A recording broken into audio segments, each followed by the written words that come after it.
today, on 19th June, it is the International Day of Elimination of Sexual Violence in Conflict. It's the day the world set aside to remember what survivors have endured, to stand with them, and to demand accountability. We are here to do that with a particular focus on Tigray and on the many other places where the same crime is committed. Before we go further, let me introduce myself. My name is Kochok Gabru. I am a PhD researcher at Leiden University Medical Center. I look at trauma and resilience among conflict-related sexual violence survivors in Tigray. I'm also a lecturer in Maghla University. And I also, before I go further, that brought this event together.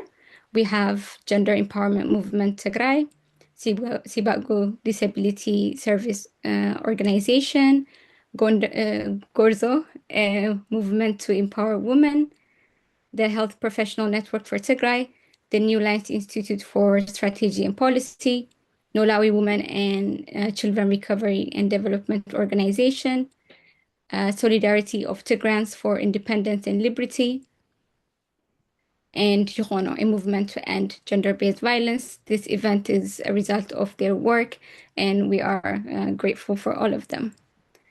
Before we go into the session, just a few practical points would be important. First, please keep all comments and questions respectful.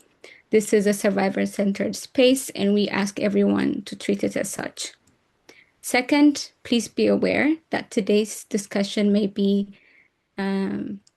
difficult. We'll be talking about violence, and we'll be hearing about painful experiences, and it might bring up strong emotions. If at any point you need to step away, turn off your camera, take a break, we would understand that. And third, the session is being recorded. And at the same time, there are media partners who will be broadcasting it later on. So please keep that in mind and take every precaution if you need to do so. And with that, let me provide a brief overview. I'll just phrase a few points. First, conflict-related sexual violence is a crime under international law in its own right. It should not be treated as a side effect of or a byproduct of war. In many contexts, it is deliberately used as a tactic to terrorize, control, humiliate, displace, and destroy individuals and communities. The second point is it extends beyond the individual survivor. Research has consistently shown that it functions as an attack on families, on identity, and collective belonging. Third, in Tigray, the violence was documented at a scale that's very difficult to even comprehend. Recent findings from a large-scale assessment by the Commission of Inquiries in Tigray showed that they interviewed almost 500,000 women in Tigray, which they found over 286 women have experienced at least one form of gender-based violence, and from that, over 150,000 women experienced rape. The fourth point that I would want to make is even where survivors came forward, accessing support was very difficult. Many faced destroyed healthcare infrastructures, unavailable medication, and services that could not guarantee standard response, leaving the majority without adequate psychological justice and livelihood support that they needed. So, having made this point, today, our speakers will take us deeper into each of these. I am honored to moderate this session, And I want to begin by welcoming a video from Ms. Reem Al-Salem, the UN Special Rapporteur on Violence Against Women and Girls. This is a video message that I will be sharing right now.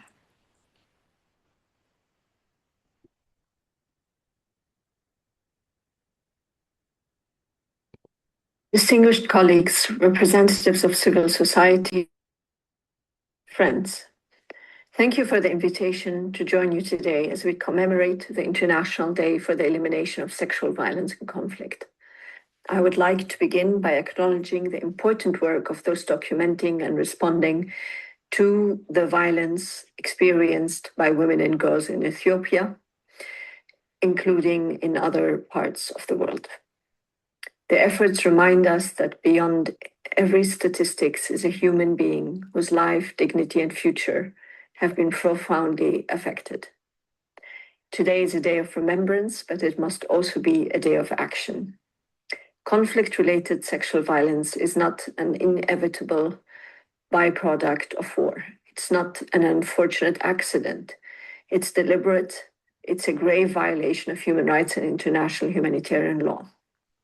In many conflicts, it is deliberately used to terrorize also communities, to break them, to conquer them, to subjugate them, and to punish perceived enemies, displace populations, destroy social bonds, and assert control.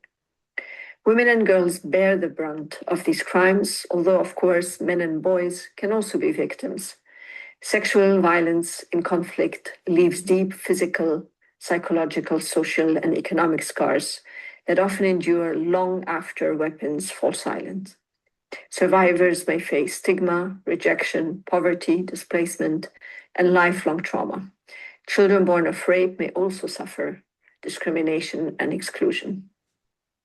In many conflicts around the world, allegations of widespread sexual violence have emerged from areas affected by armed conflict.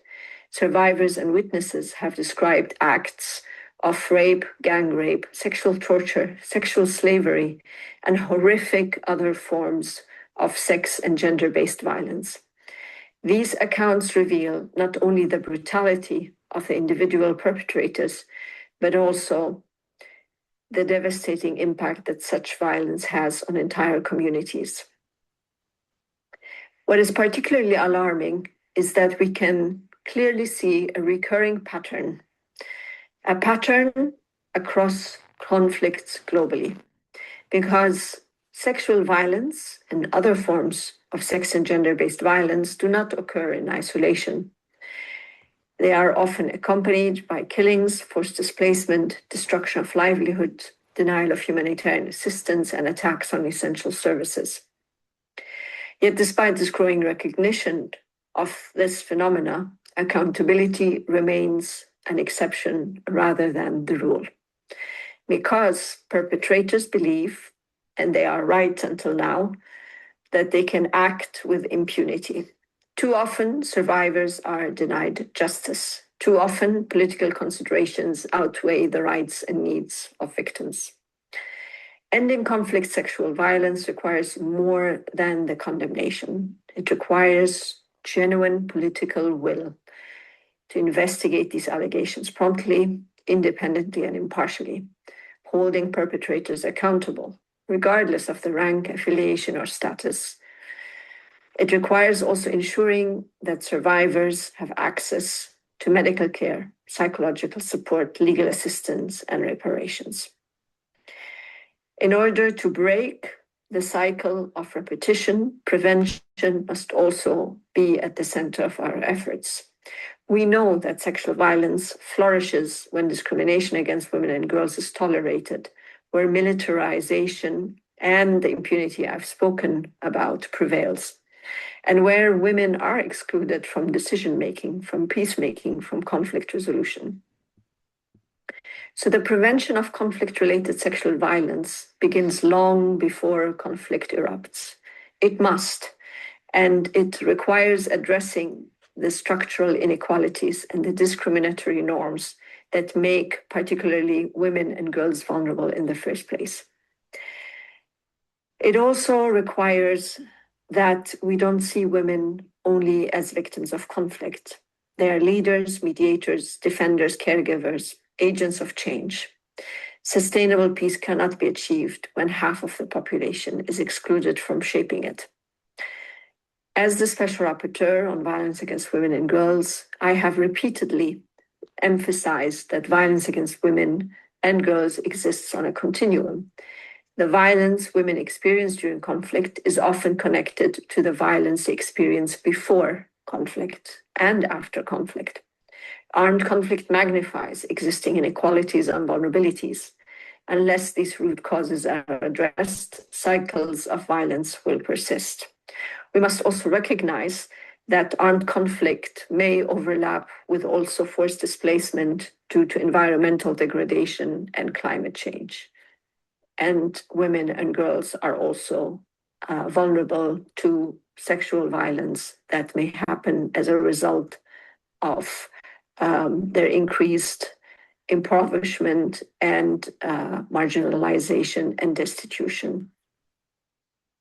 In all of this, civil society organizations have a critical role to play. They document violations, they support survivors, they advocate for accountability, and they ensure that the voices of affected women and girls are heard. In many contexts, including in Ethiopia, local women's organizations have been amongst the first responders and amongst the strongest advocates for justice. Their work deserves greater protection, recognition, and support. This is, however, unlikely to be forthcoming, not just in Ethiopia, but also around the world, if the cuts to humanitarian and developing funding continues worldwide. As we mark this day, we must also listen to survivors themselves. They don't simply seek sympathy, they seek justice, they seek truth, recognition, guarantees that this will not happen again. Their courage in speaking out should inspire us, but most importantly, to move beyond statements of concern towards concrete action. So let me conclude with a simple but important message. While we have to remain realistic, we must believe that eliminating sexual violence in conflict is not an unattainable aspiration or goal. It is a legal obligation. It is within our reach, and it is a moral imperative. And without it, we cannot achieve sustainable peace nor development. So we owe it to the survivors in Ethiopia and around the world to ensure that their suffering is neither ignored nor forgotten. We owe it to future generations to build societies in which women's bodies are never treated as battlefields and where dignity, equality, and justice prevails over violence and impunity. Thank you.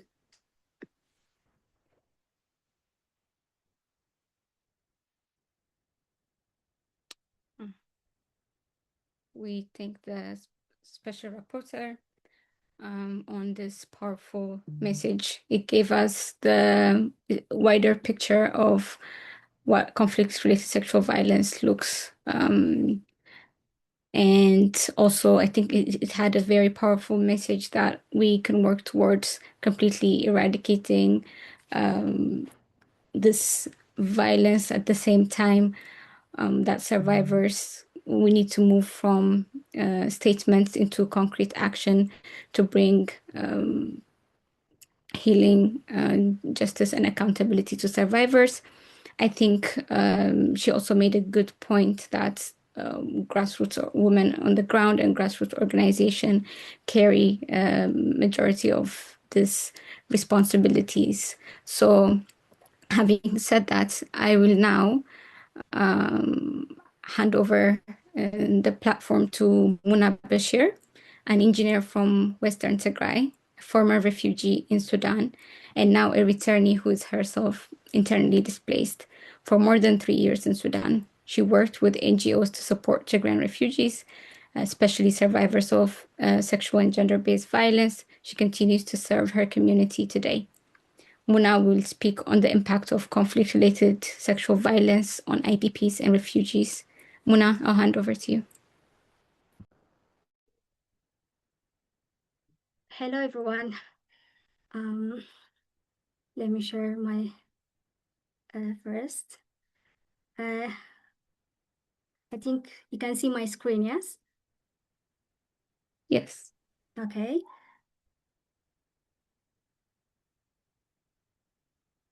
Hello, everyone. Thank you for coming here.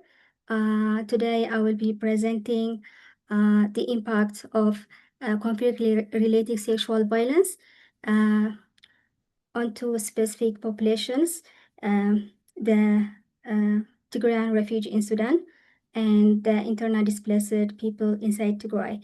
So when we go, what is CRSV or conflict-related sexual violence? Under international law, conflict-related sexual violence is unequivocally a war crime and a crime against humanity in Tigray conflict. CRSV was not random. It was systematically, deliberately deployed as a weapon of war to terrorize population, drive displacement, and destroy the social fabric of entire community. And the scale of crisis, to understand the impact, we must first grasp the number and what lies behind them. Inside Tigray, over 2 million people are internally displaced. Among internally displaced persons, family heads, one study found that more than 57% suffer from post-trauma stress disorder. When we come to across the border, over 60,000 Tigrayan have fled to Sudan seeking safety, but safety has proven elusive. Sudan-owned civil war has created a double crisis for refugees, and the tragic cycle between January and November 2024, over 4,700 units of family Ethiopian returners from Sudan ended back in IDPs camp inside Tigray, Mekelle, displaced once, twice, then returned to starvation. And what is the impact of physical and psychological impact on both in IDP inside Tigray and as well as Tigrayan refugee in Sudan? So inside Tigray, we use few example like Hizaz camp, Abi Adi, and Salalakha, Mayhansa. And the one impact is starvation as weapon. When we go to Hizat camp, over 50 people verified starvation deaths since July 2025. Along the only grain distributed to some camp is contaminated, causing chronic diarrhea, vomiting, accelerated malnutrition, especially among the elderly and the infant. As a result of ongoing bureaucratic obstruction by central authorities, entire camp have received no meaningful food aid since 2025. And medical and sanitation collapse, let's say Abi Adi camp, there is no functional latrine system for over 18 months. Open defecation has triggered as cholera outbreak over 300 suspected cases as of October 2025. Maternal health catastrophe. Pregnant of conflict-related sexual violence survivor received zero prenatal care, no rape crisis service, no HIV post-exposure prophylaxis, no emergency contraception, no fistula repair, despite thousands of documented conflict-related sexual violence cases. This is example of elder people who live in Hizaz camp. Despair among young people with no hope of returning home. Hopefully you listen to me, yeah? Yes, but can co-host support and unmuting? Yes, there are some. Okay, despair among young people, like with no hope of returning home, young people are fleeing illegally to support elderly parents. Many are exposed to assault, trafficking, or death. Young people are vanishing without a trace. At the same time, the Pretoria betrayal, civilian protection and humanitarian access remain zero implanted in these camps. International monitors have been denied access to Tigray since 2024, and it is now 2026. Just has not come. Food has not come. This is no longer just a political crisis. It is a moral test, and the international community is failing on this part. And when we go to Tigray refugee in Sudan, they have a double crisis, widespread untreated mental health crisis. Refugees face severe unaddressed psychological condition, including PTSD, depression, suicidal thought that rob them of rest and create an environmental constant fear, collapsing social and family structure. Collective trauma is eroding family unit. Children are being raised in atmosphere dominated by grief, dread, threatening healthy development, and critical lack of accessible support. Psychological care is drastically underfunded and out of reach for most survivors, despite the overwhelming need. Intergenerational consequences without action. If urgent intervention doesn't occur, this unhealed psychological wound will pass to a future generation, deepening an already catastrophic humanitarian crisis. And this is a returnee from Sudan to Hizaz camp. This is their testimony. We fled the Tigray war to Sudan for safety. Then Sudan burned, so we come back. Now we are watching our children starve in Hizaz.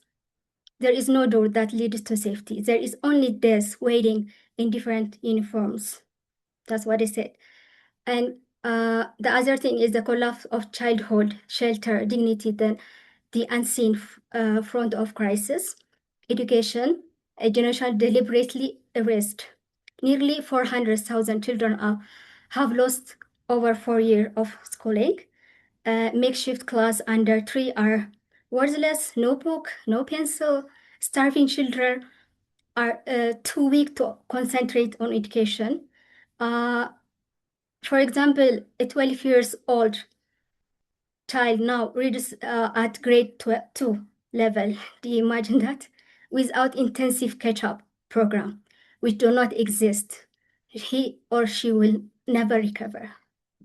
This is not collateral damage. This is structural eraser, raising an illiterate, unemployable generation easy to exploit. Shelter is like an open air prison, not temporary housing. Humanitarian standards require weather-resistant shelter repair every 6 months. In Tigray camp, family received 1 torn tarp in 2022 and nothing since. Rain bring mud-soaked ground. Infant caused hypothermia, pneumonia. In dry season, it bring heat stroke, and wind shared what little covers exist. Torn walls offer no privacy or safety. Women and girls cannot change, bathe, or sleep unseen, a constant re-traumatization for sexual violence survivor, and an open invitation for predator at night. And hygiene, when we come to hygiene, dignity, sacrifice to starvation. Sanitary pads are unavailable or cost 4 or 5 times pre-war prices more than a week food. Women use rugs, leaves, or dried mud, causing chronic infection, UTI, bacterial vaginosis, with no antibiotic available. During menstruation, women hide for 5 or 7 days each month, unable to collect food, firewood, or attend class. Girls fall further behind. No soap, no clean water, no privacy latrine. Reusable clothes cannot be washed properly. Blood attract flies and parasites. That the choice is brutal. And feed a child or bleed with dignity. So most of them choose a child. And when we come the struggle for justice and accountability, Accountability is non-negotiable. Without justice, conflict-related sexual violence become normalized. Perpetrators face no consequences, survivors receive no recognition, and the cycle of violence is guaranteed to repeat. Impunity is not passive, it's a permission. And immediate lifeline must reach survivor now. Sustained, unrestricted funding is urgently needed for medical care, mental health support, and food aid for both refugees in Sudan and IDP inside Tigray. Survival comes first. Justice system must be rebuilt to prioritize conflict-related sexual violence. Legal frameworks must be strengthened to make conflict-related sexual violence a priority crime. This means specialized court program, gender-sensitive transitional justice, and dismantling the structural barrier that keeps survivors silent. And fourth is survivor must lead, not to be afterthought. Every policy, program, and legal reform must be designed with survivor at the center, not as a symbol, but as the compass guiding all decisions. Their voice, need, and dignity must shape every step. And this is our conclusion. So the conflict-related sexual violence crisis in Tigray is not over. It has become a border humanitarian catastrophe affecting millions, yet the violence continues. Justice remains absent. The international community has largely looked away. Pretoria has failed. Its core commitment to territorial integrity, safe return of the displaced, and accountability remain unfulfilled. The ceasefire has become a tool of management, not peace. Insisting on Pretoria alone is no longer viable. The alternatives are difficult but necessary. A new unified Tigrayan political voice capable of real negotiation. Survivor-centered justice has that prioritizes mental health and reparation over performative trials. Urgent third-party mediation to prevent a slide into civil war.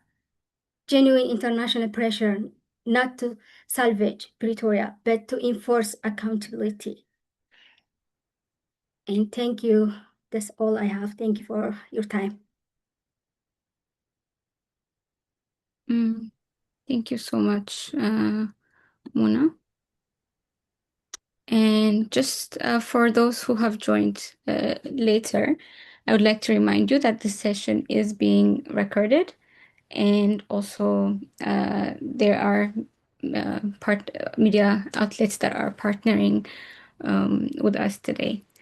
And thank you, Mona, again for your powerful presentation. You have highlighted the interconnected crisis facing Tigrayan refugees, returnees, and internally displaced communities and survivors of conflict-related sexual violence.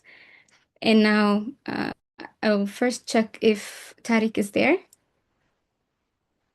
Batseba, can you confirm if Tariq has joined us? Yes, she is there. She's going to join us. Yeah, okay, thank you. So now our next speaker is Tariq Taddasa. She's a disability rights advocate from Aksum, Tigray, with more than 20 years of work advancing the rights, inclusion, and dignity of persons with disabilities through the Sibago Disability Service Organization. She leads advocacy, research, and community-based initiatives focused on people with disabilities, particularly women, children, and older people, and those affected by conflict and displacement. She's also a founding member of Tigray Disability Association, where she previously served as a chairperson. Tariq will be speaking in Tigrinya, and I will briefly summarize in English later on. Tariq, ندهر تدالي خوين خي تجمر تخليخ.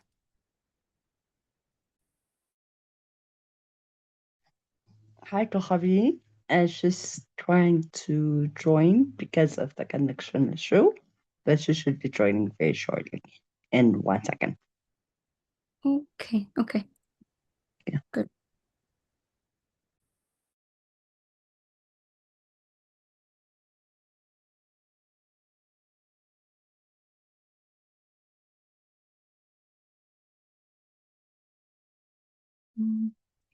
So we'll have a discussion later on. But if you would like to put your questions or comments in the chat section for everyone, then that would be possible. I think for the sake of time and management, Jonas, you could put your questions or comments in the chat section and we can address them if that's okay. But we will have dedicated discussion time towards the end. Thank you.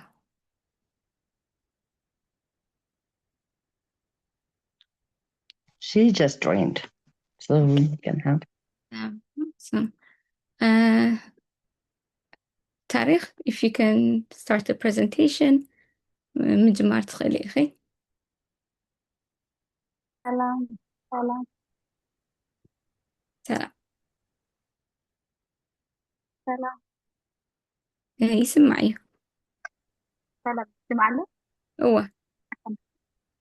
كما لكن سلام ده kita disipat dan kita bisa detail secara sorry belajar pergi.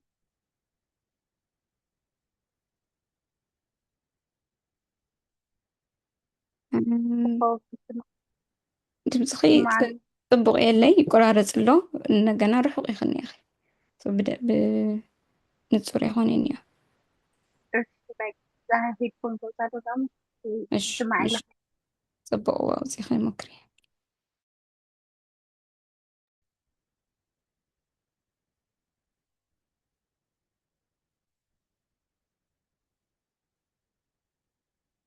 እሺ ሰላም ይስማዕ ልክኹም ይስማዕ ኣለኹም እወ እሺ ታሪክ ይበሃል ስራሕ መካይድት ናይ ሲባጎስ ዲስኤብልቲ ሰርቪስ ኦርጋናይዜሽን እያ ለማዓንቲ ስለ ዝዓድምካኒ ቴንኪዩ ሕዚ ዘቕርበልክን ናይ ኣካል ጉዳት ኣብ ትግራይ ዘለዉ ተመዛበልቲ ከመይ ኣክሰሲብል ይረኽቡ ዶ ኣይረኽቦን ዝብሉ ሓበሬታን ክንመኻኸር እየ መፅእ ዘለኹ ቴንኪዩ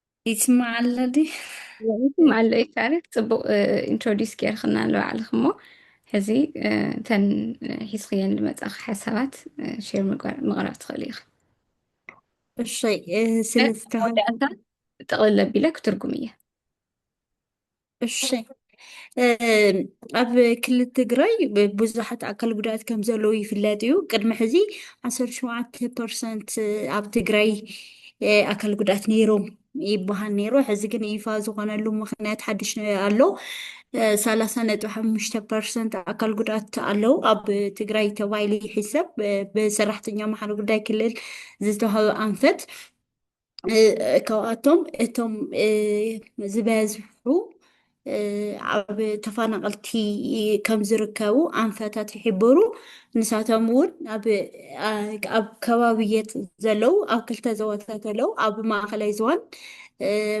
ሰሜን ምዕራብን ኣብ ከባቢና ኣለዉ ከም ሲዋጎስ ክንሰርሕ ከለና ኣብ ክልቲኦም ብዙሕ በተለይ ኣብ ሽረ ሞር ብዙሓት ኣካል ጉድኣት ዝርከብዎ IDP እዩ ካብኡ ከዓኒ ኣክሰሲብል ዘይኮነሉ ኢኻ ትርኢ ምክንያቱም ንዓቶም ዘዳምፅ ናይ ባዕሎም ዝኾነ ሽንት ቤት ናይ ባዕሎም ዝኾነ ኩሉ ነገር ናይ ባዕሎም ዝኾነ ነገራት የብሎምን ምክንያቱም ሓበሬታ የብሎምን ኣክሰሲብል ኣይኮነን እቲ እንኳን እቲ ቦታ እቲ ዝነብሩሉ ቦታ እውን ነቶም ኣካል ጉድኣት ዝምችው ኣይኮነን ወለዶም ልዕሊ እቶም ዝበዝሑ ኣካል ጉድኣት ከዓኒ ተመዛበልቲ ህፃናት እዮም ካብኡ ቀፂሎም ከዓኒ ኣረጋውያን ታው ብበዝሒ ክንሪኦ ከለና ግን ደቂ ኣንስትዮ እውን ሞሪ ኣብቲ ሚዛን ይወስዳ ወይ ድማ ብፐርሰንት ክንሪኦ ከለና ደቂ ኣንስትዮ ይበዝሓና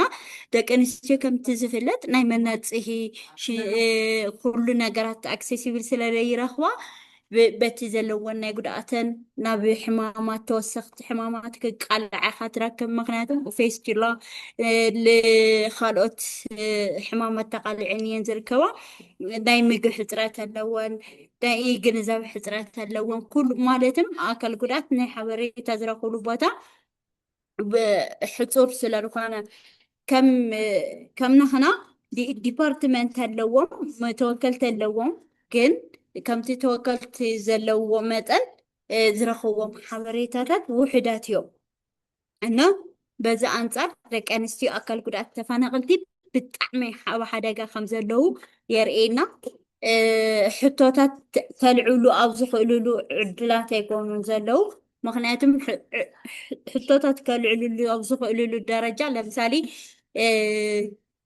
ከምዚ ኮይና ኢና እዚ ገበረና ሽንቲ ቤት ይብና ምግቢ ይብና መፅለሊ እውን ቸንዳ እውን ለኣካል ጉድኣት ዝምቸ ይኮነ ምክንያቱም ኣካል ጉድኣት ንቁሪ ንሕማማትን ተቃላዕቲ ተወሳኺ ሕማማት ተቃልዐቲ ስለዝኾኑ በዚ ኣንጻር ኩነታት እቲ ዘለዎ ይኸውዶም ማለት እዩ ኣብ ደቂ ኣንስትዮ ከዓ ይዓዝዝ ማለት እዩ እቲ ጉድኣት በዚ ኣንጻር ክልቲኡ ዘለው ኣይዲፕታት ኣብዛ ናተይ ሞር ኣብ ኣክሱም ከባቢያን ክናገር ከለኹ በዝሒ 1,500 ብቻ ኣካል ጉድኣት ኣብ ዳታና ተቐሚጦም ይርከቡ በዚ ኣንጻር ልጥቕዓት ደቂ ኣንስትዮ ዝተቃልዑ እዩ እቲ ቦታ ዘለዎ በዚ ኣንጻር ኣካል ጉድኣት ደቂ ኣንስትዮ ንሓደጋን ንብዙሓት ሕማማትን ተቃሊዖም ስለ ዝርከቡ ብዙሕ ጠመተ ዘድልየሉ እዩ ለምሳሌ ናይ ግንዛቤ ሕፅረት ኣሎ ናይ ኢንፎርሜሽን ሕፅረት ኣሎ ብዙሕ ነገራት ስለ ዝገጥመን ፕሮጀክት ተቐሪፁ ኣብዚ በተለይ ለምሳሌ ንሓደ ናይ ጂቢቢ ተቃላዕቲ እንደኾናና እየን ዝርከባ ምክንያቱም ኣብቲ ሓገዝ ኣብቲ ሕክምና ኩሉ ዝረኽብሉ ግልጋሎታት ክረኽብሉ ኣብ ዘይኽእልሉ ስለ ዝበፅሑ ዘለው ወይ ድማ ስለ ዝበፅሓ ዘለዋ እዚ ፎከስ ተዝገበረና ክብል ይፈቱ ይቕኒለ ቴንክ ዩ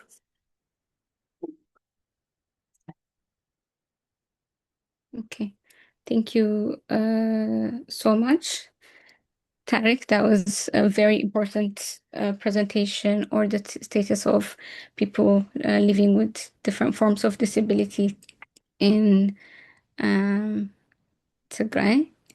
And I think I will just maybe summarize a few of the major points that you raised. I hope I will accurately capture the points. Tariq started by presenting how in Tigray the number of people living with disabilities has increased post-war, where it was documented to be 17%. Now is recently has been disclosed by the relevant authorities that it's over 30%. I think you said 30.5 to be exact. So if I had missed that, please correct me in the comment section. 100% يلخن يا أخي تاريك؟ ኣብ ኣክሱም ብትግራይ ደረጃ 30.5 Okay, thank you. So it's 30.5%, and majority of these people are currently living, are displaced, and there is a high number of women who are affected by the different forms of disabilities, and there is a very high gap in making the infrastructures, especially in the IDP sites, accessible to them, like bathrooms, even their living spaces. And at the same time, there is inadequate food coverage, and of course, this is disproportionately impacting women, children, and older people. And Tariq also emphasized that there is a huge gap in access to information, even though there are different representatives. It's not as they're not working as active in this platform in this area of advocating, and also kind of organizing and asking the right questions. She also gave an example where in Aksum, Sibago has currently registered 1,500 people with disabilities, working with them, showing even in this one, showing how it's important to work towards inclusive service and support systems. I hope I was able to capture your message, Tariq. Thank you so much for that. Having said this, I will now go to our next presenter, Lindsay Green. Lindsay Green is the Deputy Director of Research at Physicians for Human Rights, where she oversees the organization's research and investigations. Her work focuses on sexual and reproductive violence, attacks on healthcare, and violence against children, with field experience in more than a dozen countries since 2021. She and PHR have worked with partners in Ethiopia to document conflict-related sexual violence and reproductive violence in Tigray, Amhara, and Afar. Lindsay will speak on medical and psychological consequences of the violence. Yeah, Lindsay, thank you so much, and I'll hand over to you. Thank you so much. And it's such an honor to be here with all of you today. And I'm very grateful for the other speakers for sharing your experiences and perspectives.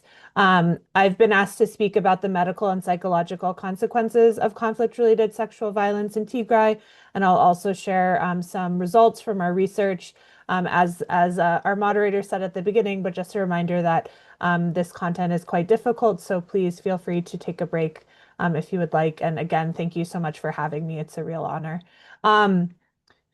Just to give a little bit of information about Physicians for Human Rights, we use medicine and science to document and call attention to human rights violations.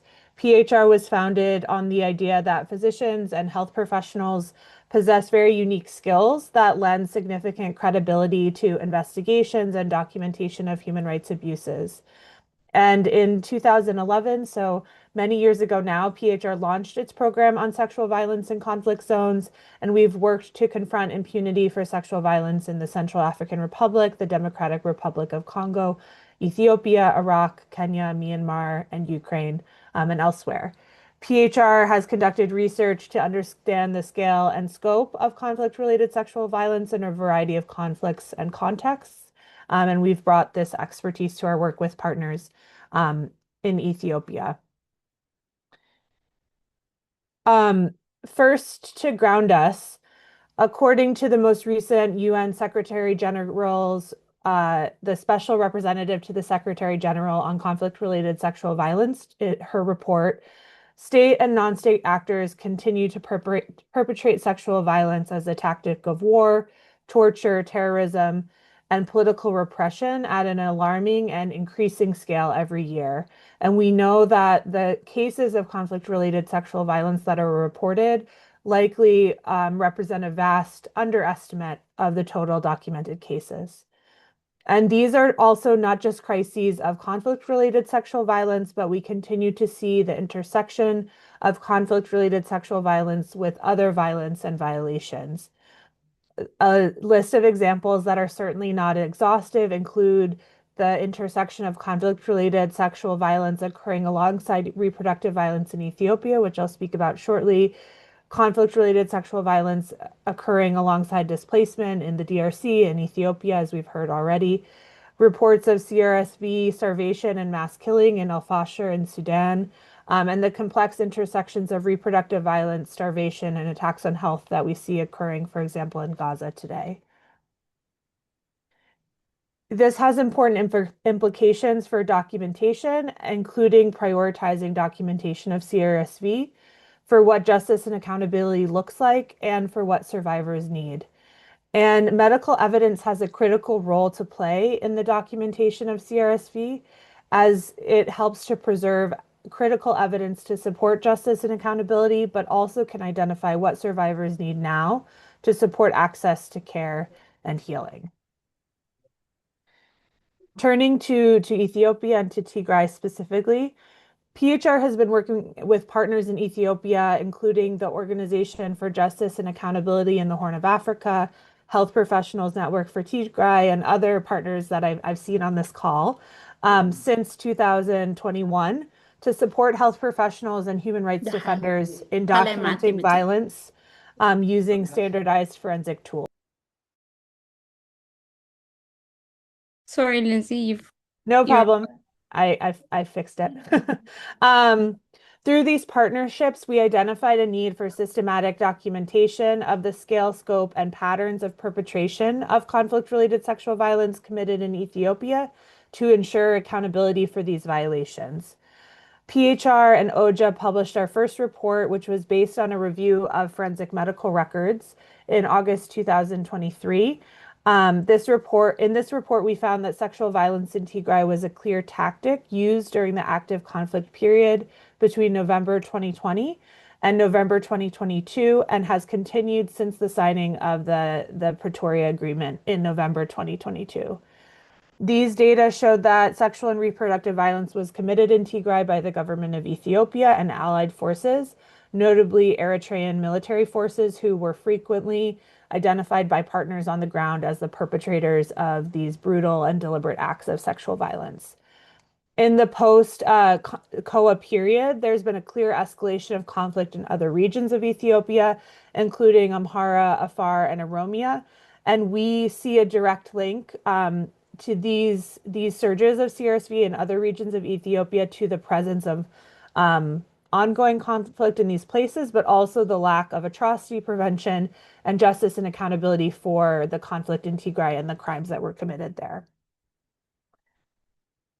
For the research that I'll speak a bit more about today, we worked with OJA to take a mixed methods approach to try to document the patterns of conflict-related sexual violence in Ethiopia, with a specific focus at looking at the medical impacts of CRSV and what we can learn from those medical records and the medical and psychological perspective about what has occurred and also what survivors need now. Just very quickly, our methodology included a survey of healthcare workers who provided care to survivors of sexual and reproductive violence, a review of over 500 de-identified medical records, and then 40 key informant interviews and 4 focus group discussions with healthcare workers, humanitarian actors, and community leaders supporting survivors. Our data was collected in the Tigray, Amhara, and Afar regions, but I'll focus specifically on the data from Tigray today, looking at the period from the start of hostilities in Tigray in November 2020 through the end of when we collected our data in October 2024. And this mixed methods approach was really important because it allows us to triangulate the data around the important themes that we see related to sexual and reproductive violence perpetration by looking not only at survivors' medical records, but also the experiences of healthcare workers who can speak to what they saw within their broader patient population.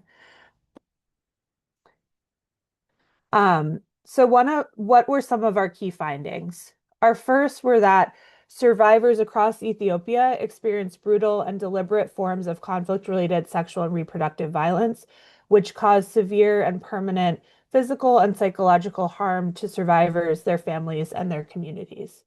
In Tigray, we found that CRSV was widespread and systematic. The crimes represent crimes against humanity that have been committed in Tigray, specifically related to the perpetration of sexual and reproductive violence. And we're particularly concerned by the targeting of women and girls, including the crime of forced pregnancy, which we found within the data that we looked at. We heard really harrowing stories of women experiencing multiple perpetrator rape, being held in captivity after experiencing sexual violence until giving birth. 90% of the healthcare workers that we surveyed saw at least a few patients who had experienced unwanted pregnancies from conflict-related sexual violence. This quotation from a psychologist in Tigray describes a survivor who had a contraceptive implant forcibly removed before sexual violence with the intent to impregnate this survivor. And finally, this quote speaks about what we saw frequently within the medical records and the interviews that we conducted, which was that that survivors in Tigray experienced perpetrators inserting objects inside of them after sexual violence with the intent of harming their reproductive capacity. These are really difficult stories to hear, but I think it really speaks to the importance of looking at the medical evidence to understand what has happened to survivors and what care they need now. We were able to, because we were triangulating the medical records with survey data and interviews, we could also look at the intent of perpetrators in Tigray that was expressed to survivors. And we found that many healthcare workers provided care to survivors who had experienced perpetrators using language that spoke to the desire to eradicate the Tigrayan ethnic group as part of sexual violence. 73% of surveyed healthcare workers treated survivors who reported that perpetrators used language expressing intent to destroy their ability to reproduce or have children. And these perpetrators included Ethiopian and Eritrean militaries. 84% of healthcare workers indicated survivors identified members of the Eritrean military as perpetrators, and 73% of healthcare workers indicated survivors identified members of the Ethiopian military as perpetrators, and 51% indicated Amhara militias or Fano. So this is really important data because, one, it documents what has happened to many within the community in Tigray. And also it helps us understand what the medical and psychological needs are and what the consequences are of CRSV. Survivors, as I think many will already know on this call because you're deeply engaged in this work, continue to need complex and long-term health care to address the physical and mental health impact of conflict-related sexual and reproductive violence. Within the medical records we reviewed in Tigray, 50% of patients tested were positive for STIs and 17% were positive for HIV, which in comparison to the national HIV prevalence rate in Ethiopia of 0.09% is a really vast difference. As I said, 90% of healthcare workers saw at least a few patients with unwanted pregnancies. And within the medical records we reviewed, 10% of patients had reported unwanted pregnancies. Survivors also presented with a range of psychological presentations following conflict-related sexual violence that are expected but also require long-term and consistent care.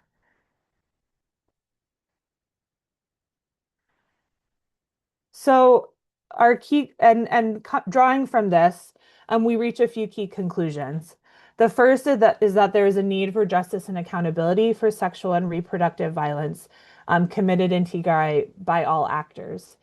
The deliberate and grave nature of the sexual violence committed, along with reports by Tigrayan survivors of perpetrators' expressed intent to prevent further Tigrayan births, requires further investigation and justice and accountability.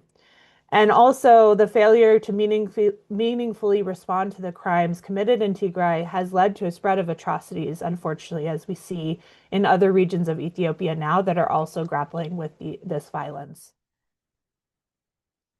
Despite the systemic nature and scale of these ongoing violations, there's really been no meaningful justice or accountability for survivors in Tigray or in other parts of Ethiopia. And the failure to address past crimes has created an environment of impunity that facilitates continued violations, enabling the geographic spread of violence, as I said, and denying survivors their fundamental right to remedy and redress. We're particularly concerned about the reports of escalating violence in Tigray and in other parts of Ethiopia, and the implications that this would have on access to healthcare for survivors who still have ongoing needs that need to be met following these cases of CRSV. Healthcare systems have already been damaged during the war. We know in Tigray that there has been a real effort, but a lot of challenge in rebuilding the healthcare system. And the system in Tigray currently faces considerable challenges to operate due to this lack of rehabilitation, the lack of funding. And health professionals report to PHR and our partners that they have a persistent fear and overwhelming sense of helplessness around the prospect of renewed fighting and what this would mean for access to medical care. For example, we're very concerned about the Tigray Regional Health Bureau's issuing of an urgent appeal indicating that they are running out of fuel and medical supplies and have not been able to even pay health workers since January. This has an immediate impact on survivors because when supplies are scarce and there's limited access to resupply, health systems are increasingly forced to withhold non-emergency care, which directly impacts survivors of CRSV who may be seeking care for ongoing health needs or mental health needs. And this really limits their ability to access the necessary resources to heal. Additionally, the impact of US funding cuts and other donors' cuts to global health has really created a climate of fear and further impacted survivors' access to quality services, which many have deliberately built in Tigray since the conflict in a way to be survivor-centered and trauma-informed. So we see a lot of reasons why looking at the medical and psychological consequences of conflict-related sexual violence on survivors helps us chart a clear path for priorities. And we really hope that we can all, and I know we all every day use this as a call to try to advocate for survivors of conflict-related sexual and reproductive violence in Tigray to be able to access services that are survivor-centered, trauma-informed, and comprehensive to address their needs. And we also hope that in the future there's access to justice and accountability as well to help further this healing. Thank you again so much for having me, and I'll stop there. Thank you so much, Lindsay. It is an honor to have you. And thank you so much for you and for your team for doing all the important work documenting the systematic nature of conflict-related sexual violence and the different consequences it has brought on survivors and communities. Clearly, the findings that Lindsay just presented have highlighted the devastating, lasting impact that the CRSV has had on survivors. And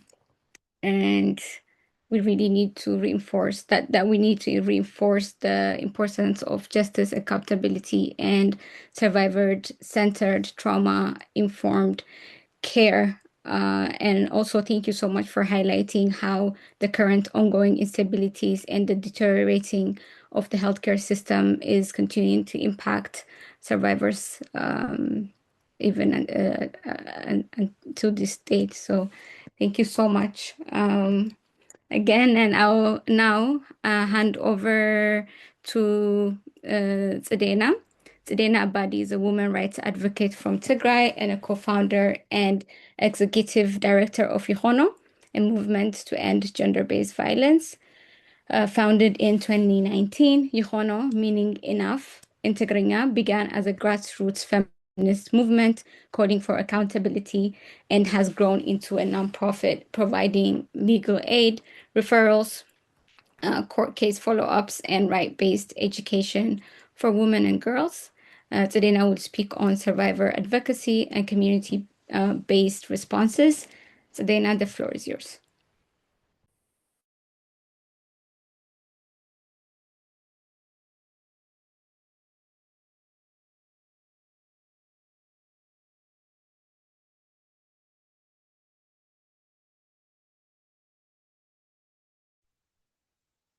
You're on mute, Dana. I don't know if you're speaking.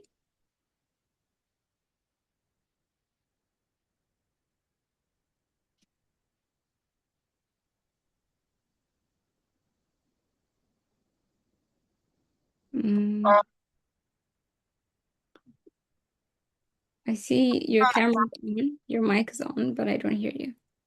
Can you hear me now? Sorry. If you are speaking. Thank you. Okay, thank you. Thank you for the introduction. My name is Selena, and I'm here representing Yukono, a movement and gender-based violence. I'll be presenting on survivor advocacy and community-based interventions. So survivor advocacy is an approach that places survivors of violence at the center of all interventions and the decisions that affect them. It aims to protect survivors' rights, ensure access to essential services, amplify their voices, and promote their participation in justice and peace-building processes.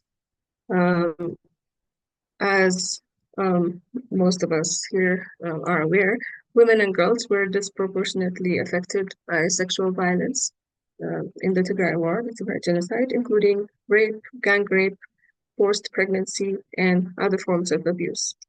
So to categorize some of the harms that were done, if we look at physical injuries or physical consequences, we can look at chronic and physical injuries that led to health problems, unwanted pregnancies, sexually transmitted infections, and limited access to healthcare due to the destruction of health facilities during the war.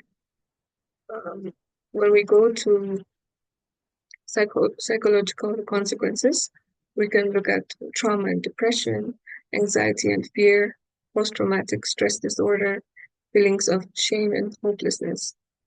And then when we continue to social consequences, stigma and discrimination, this has been vastly reported, family rejection, breakdown of social networks, and also reduced participation in community life.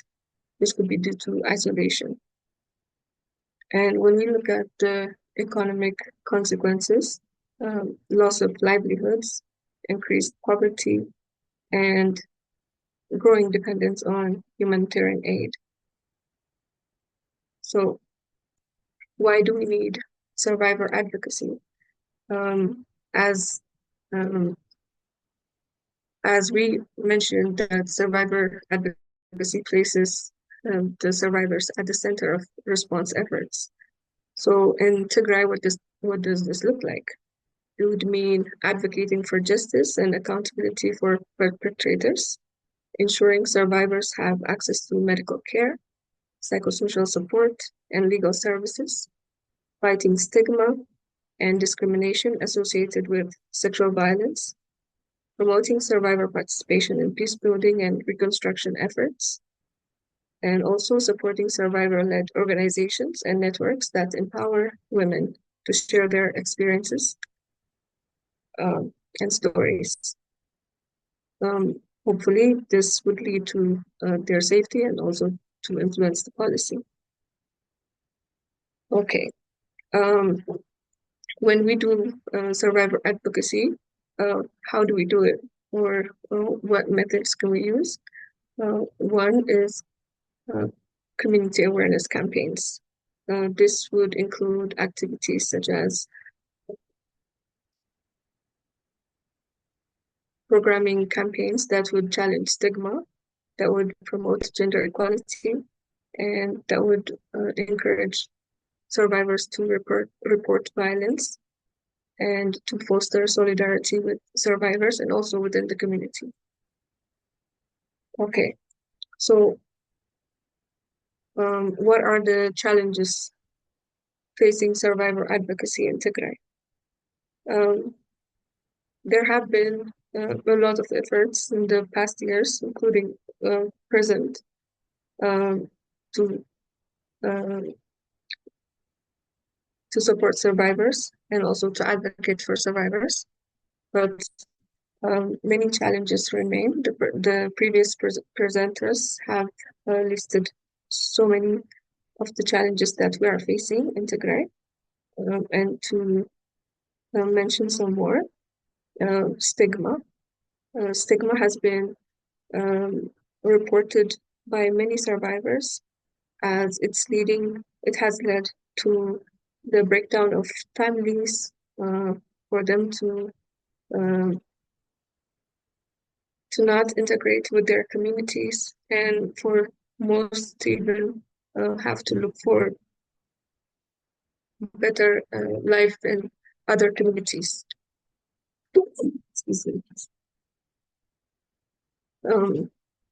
Many survivors report being blamed and rejected.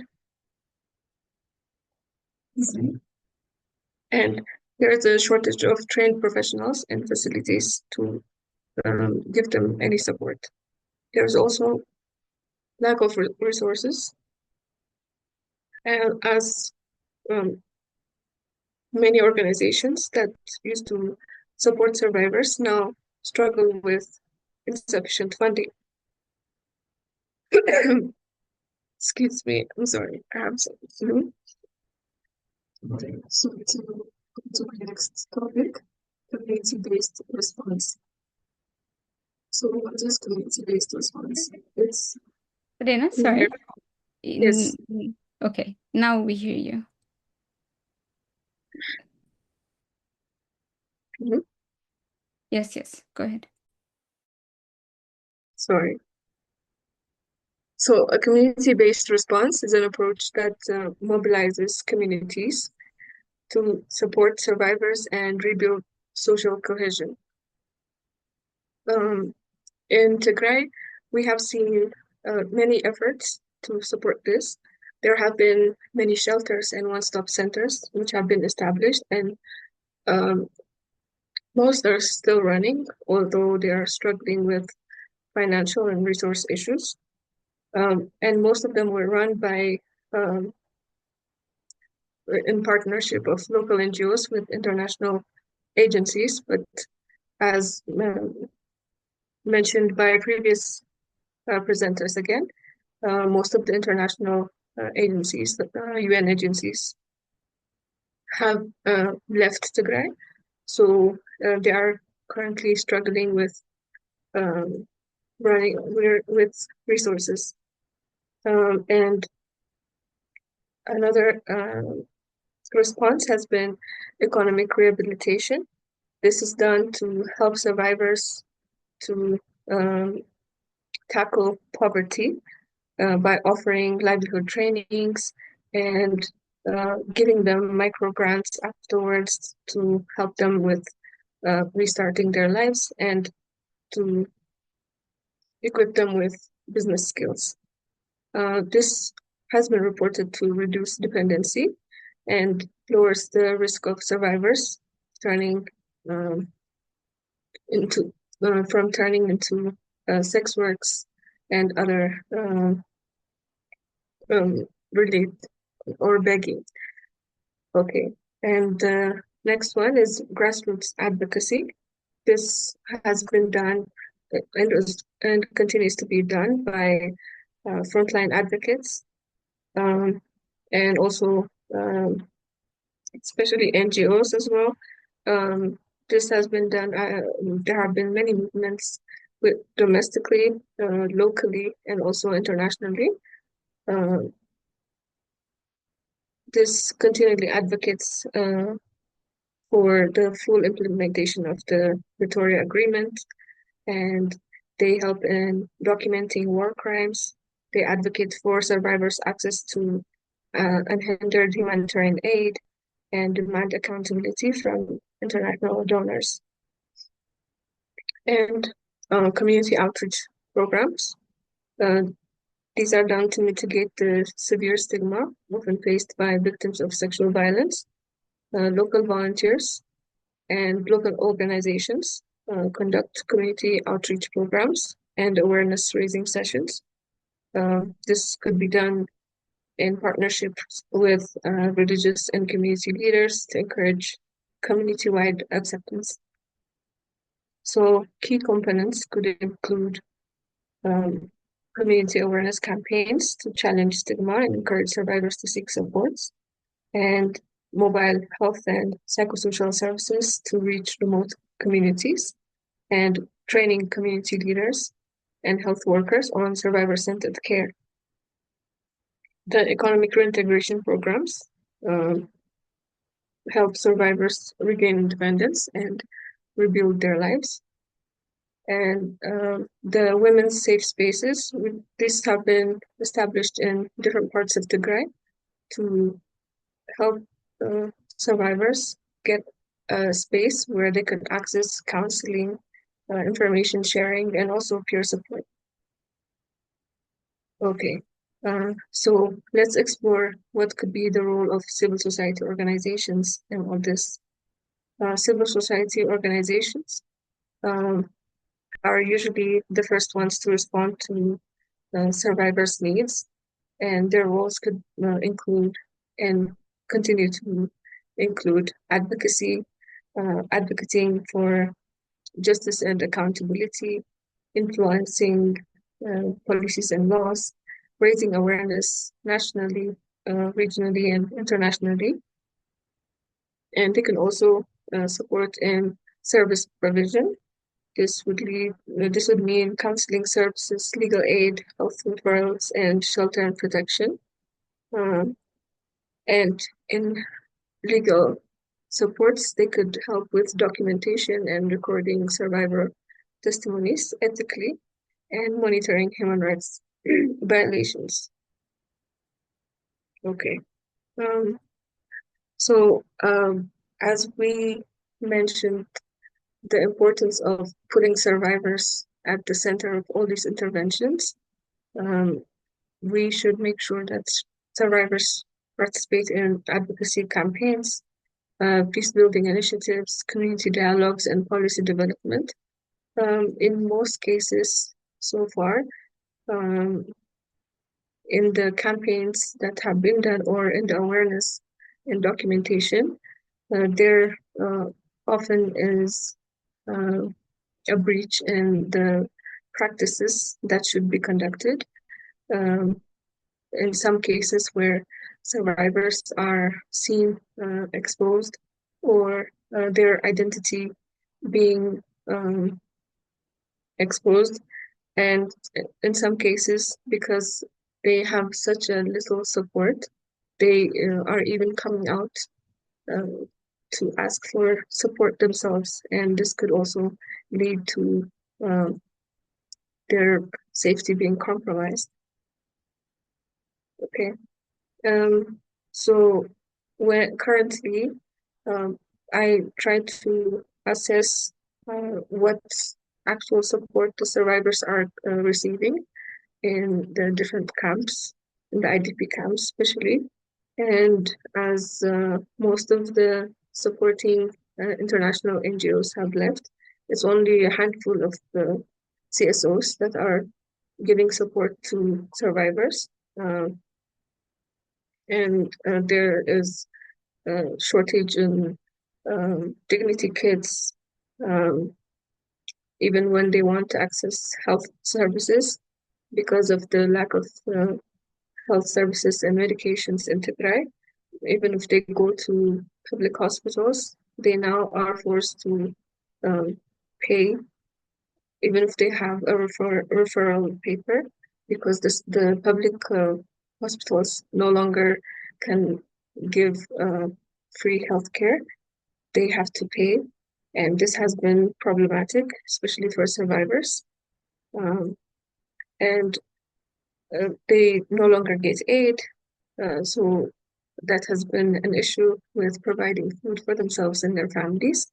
And the main one, with the fear of another war starting in Tigray, they are living in fear of what could happen, who could come the next day, which soldiers will be coming, or if they will even come after them for reporting their cases.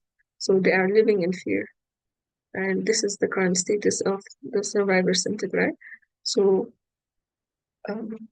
what can be done now is, one, we must continue to promote justice and accountability initiatives.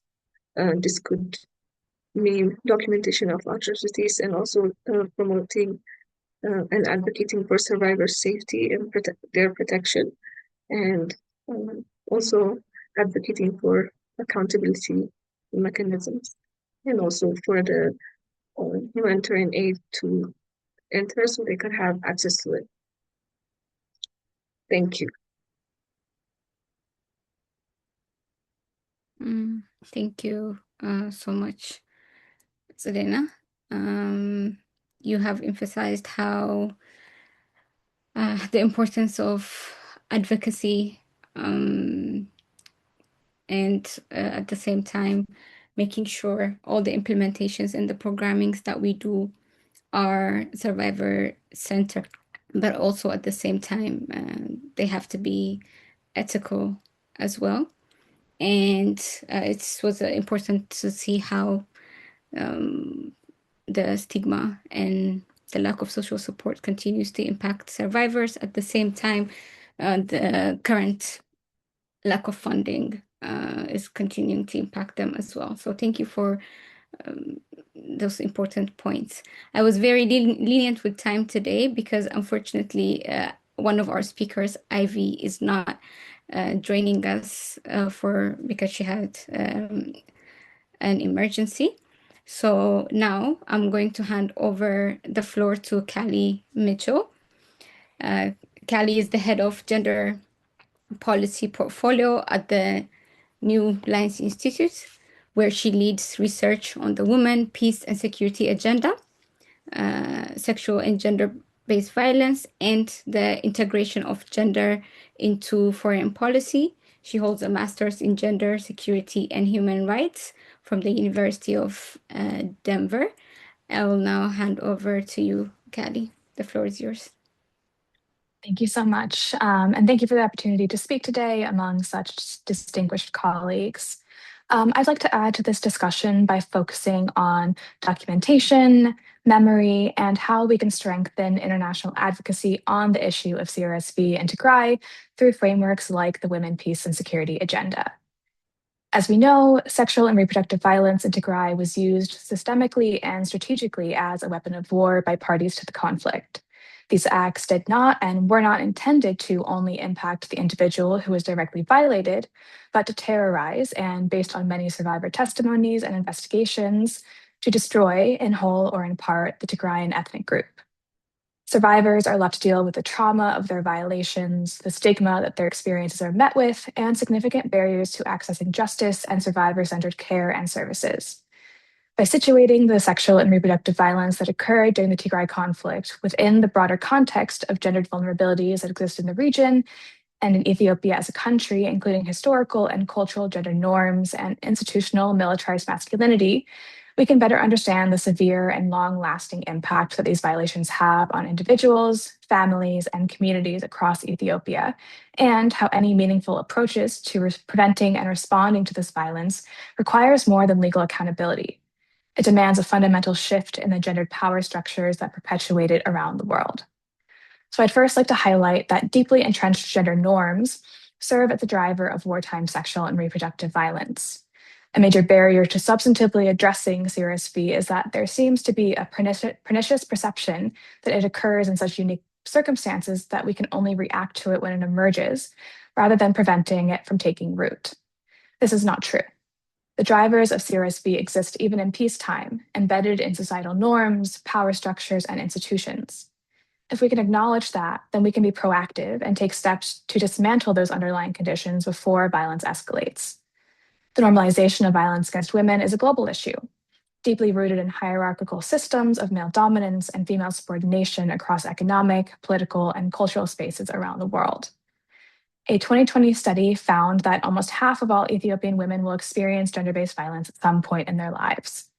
These patterns reflect systemic issues that transcend borders and cultures, as globally, 1 in 3 women will experience physical or sexual violence in their lifetime. These same norms and structures that normalize violence against women in peacetime also enable and escalate sexual and gender-based violence in conflict, which builds on pre-existing inequalities and cultures of impunity. This is referred to as the continuum of violence. When this sort of violence is normalized in society, it's a lot easier to weaponize it as a tool of war, control, and punishment when conflict does emerge. This continuum of violence plays a critical role in the development of collective memory and of intergenerational trauma when it comes to CRSV. The memory of CRSV and Tigray is not confined to those who directly experienced the violence. The continued physical, psychological, and social consequences have distorted the collective understanding of agency, identity, and community. These understandings can create intergenerational relationships that will outlast the length of the conflict. The collective memory of conflict-related sexual violence and reproductive violence highlights the importance of preserving gendered experiences within the historical record. In many post-conflict settings, women's experiences are underreported, excluded from official accounts, and survivors may decline to report in fear of social backlash, which results in incomplete and inaccurate accounts of conflict and its impact. Survivor testimony, medical records, and community-led documentations in Tigray have played a critical role in ensuring that CRSV is not viewed as a consequence of the war, but as a defining aspect of the conflict's human toll. Based on data from over 480,000 survivors, the Commission of Inquiry on Tigray Genocide found that 59.5% of survivors suffered sexual and gender-based violence during the conflict, including the perpetration of over 152,000 sex crimes, concluding that the violence was indeed systemic and weaponized. Preserving these experiences within the historical record is an urgent need, essential for advancing accountability, for supporting survivor-led justice mechanisms, and for preventing the erasure of gendered harms from collective memory. Given that the African Commission on Human and People's Rights inquiry into Tigray was prematurely terminated due to quote-unquote positive developments in the region, despite the fact that other research, such as that of Physicians for Human Rights, has found that sexual violence continued after the cessation of hostilities, this urgency simply cannot be overstated.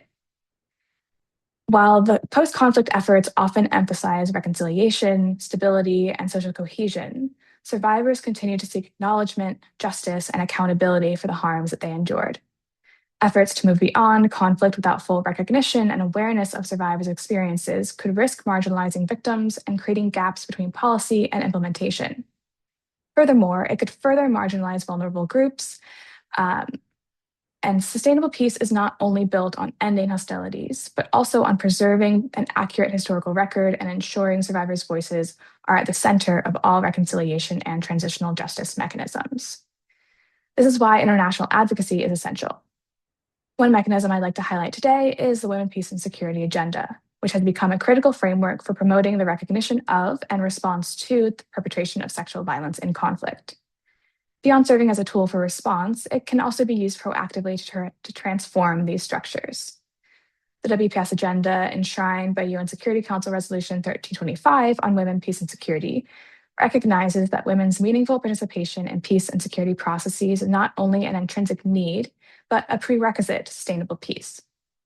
Through its pillars, the agenda also challenges the gendered power structures that enable discrimination, conflict, and gender-based violence. A core pillar of the WPS agenda is preventing and responding to CRSV, which, as I've discussed, requires dismantling the core structural drivers of violence that escalate into conflict-related gender-based crimes. This means that international progress needs to be made towards challenging gendered hierarchies that exist in all spaces, shift the perception of GBV not as an inevitability of conflict, but as a preventable human rights violation. However, as the agenda reached its 25th anniversary in October of 2025, we are at a time where we need to acknowledge that progress towards its global goals has been limited and implementation inconsistent, with many states prioritizing reactive rather than proactive and transformative approaches to WPS. By promoting women's inclusion in peace and security, by challenging militarized approaches to conflict, and by addressing the root causes of gender-based violence, WPS offers a pathway to preventing CRSV before it occurs. We must also ensure that all survivors of CRSV and Tigray receive the care, justice, and support needed to rebuild their lives and to end the continuum of violence. In the case of Tigray, where survivors face immense barriers to accessing medical care, psychosocial support, and legal redress, the need for improved focus on survivor relief and recovery is particularly relevant. Ensuring that survivors receive comprehensive and sustained support, not only in the immediate aftermath, but throughout their long-term recovery, must remain a key priority in international advocacy. Sexual violence in Tigray was not an isolated atrocity. It is a symptom of deeper gendered power structures that persist in conflicts worldwide. The WPS agenda and other international advocacy mechanisms have the potential to be effective tools for challenging these structures. However, if they are to mean anything, they must be consistently and meaningfully implemented, not only to rhetorically promote accountability for conflict-related sexual violence, but to prevent it before the onset of conflict, and to ensure that where it does occur, survivors receive the care and support they deserve. Tigray is a test of our commitments.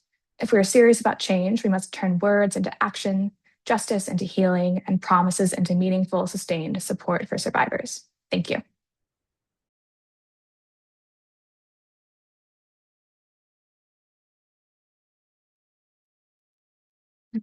Thank you. Thank you so much, Kali, for the wonderful presentation. You really did highlight the systematic nature of the CRSV that took place in Tigray, including the evidences that perpetrators intend to destroy through the acts of sexual violence. And you highlighted that this violence is also are stored in the memory, continue to shape identity, community structures, and collective memory. And of course, this is important that we need to document, understand, and work towards as a community. And also the fact that you highlighted these violences are preventable, and mentioning the WPS agenda as a tool towards prevention instead of just response is also really important. So thank you so much, Kali. And of course, I think we've mentioned that a few of the key housekeeping rules. We've mentioned that this session is being recorded when we are working toward the discussion. So make sure your comments, discussion points are respectfully shared. But also at the same time, I know we've spent over almost an hour and 30 minutes now on this session, and it could be heavy, or it could also result in some difficult emotions. So if anyone needs to step away, take a moment, please do that. And now we are coming to our final two presenters for today. I am going to hand over to Sarah if she's ready, because we're just doing one more shuffle in the schedule. Hopefully, Sarah, you would be able. Okay, awesome. I see you nodding. So, okay, I'll then now introduce Sarah. Sarah Hunter is a senior research and advocacy officer at the Global Center for the Responsibility to Project, where she works on populations at risk of mass atrocity crimes, with a particular focus on the Horn of Africa, including Ethiopia, Eritrea, and Somalia. Much of her work has focused on the Horn of Africa. It has focused on drawing international attention to atrocity, risks, and human rights crisis across Ethiopia. Sarah today will speak on the responsibility to protect, prevent, and accountability mechanism. I'll hand over to you, Sarah. Thank you so much. Thank you so much as well, and good morning or evening, everyone, depending on where you are. And thank you all for organizing the event and for the remarks of all of the great speakers that came before me. It is an honor to join you on the International Day for the Elimination of Conflict-Related Sexual Violence for this discussion, though I wish we were gathering to discuss justice achieved rather than justice still deferred and denied.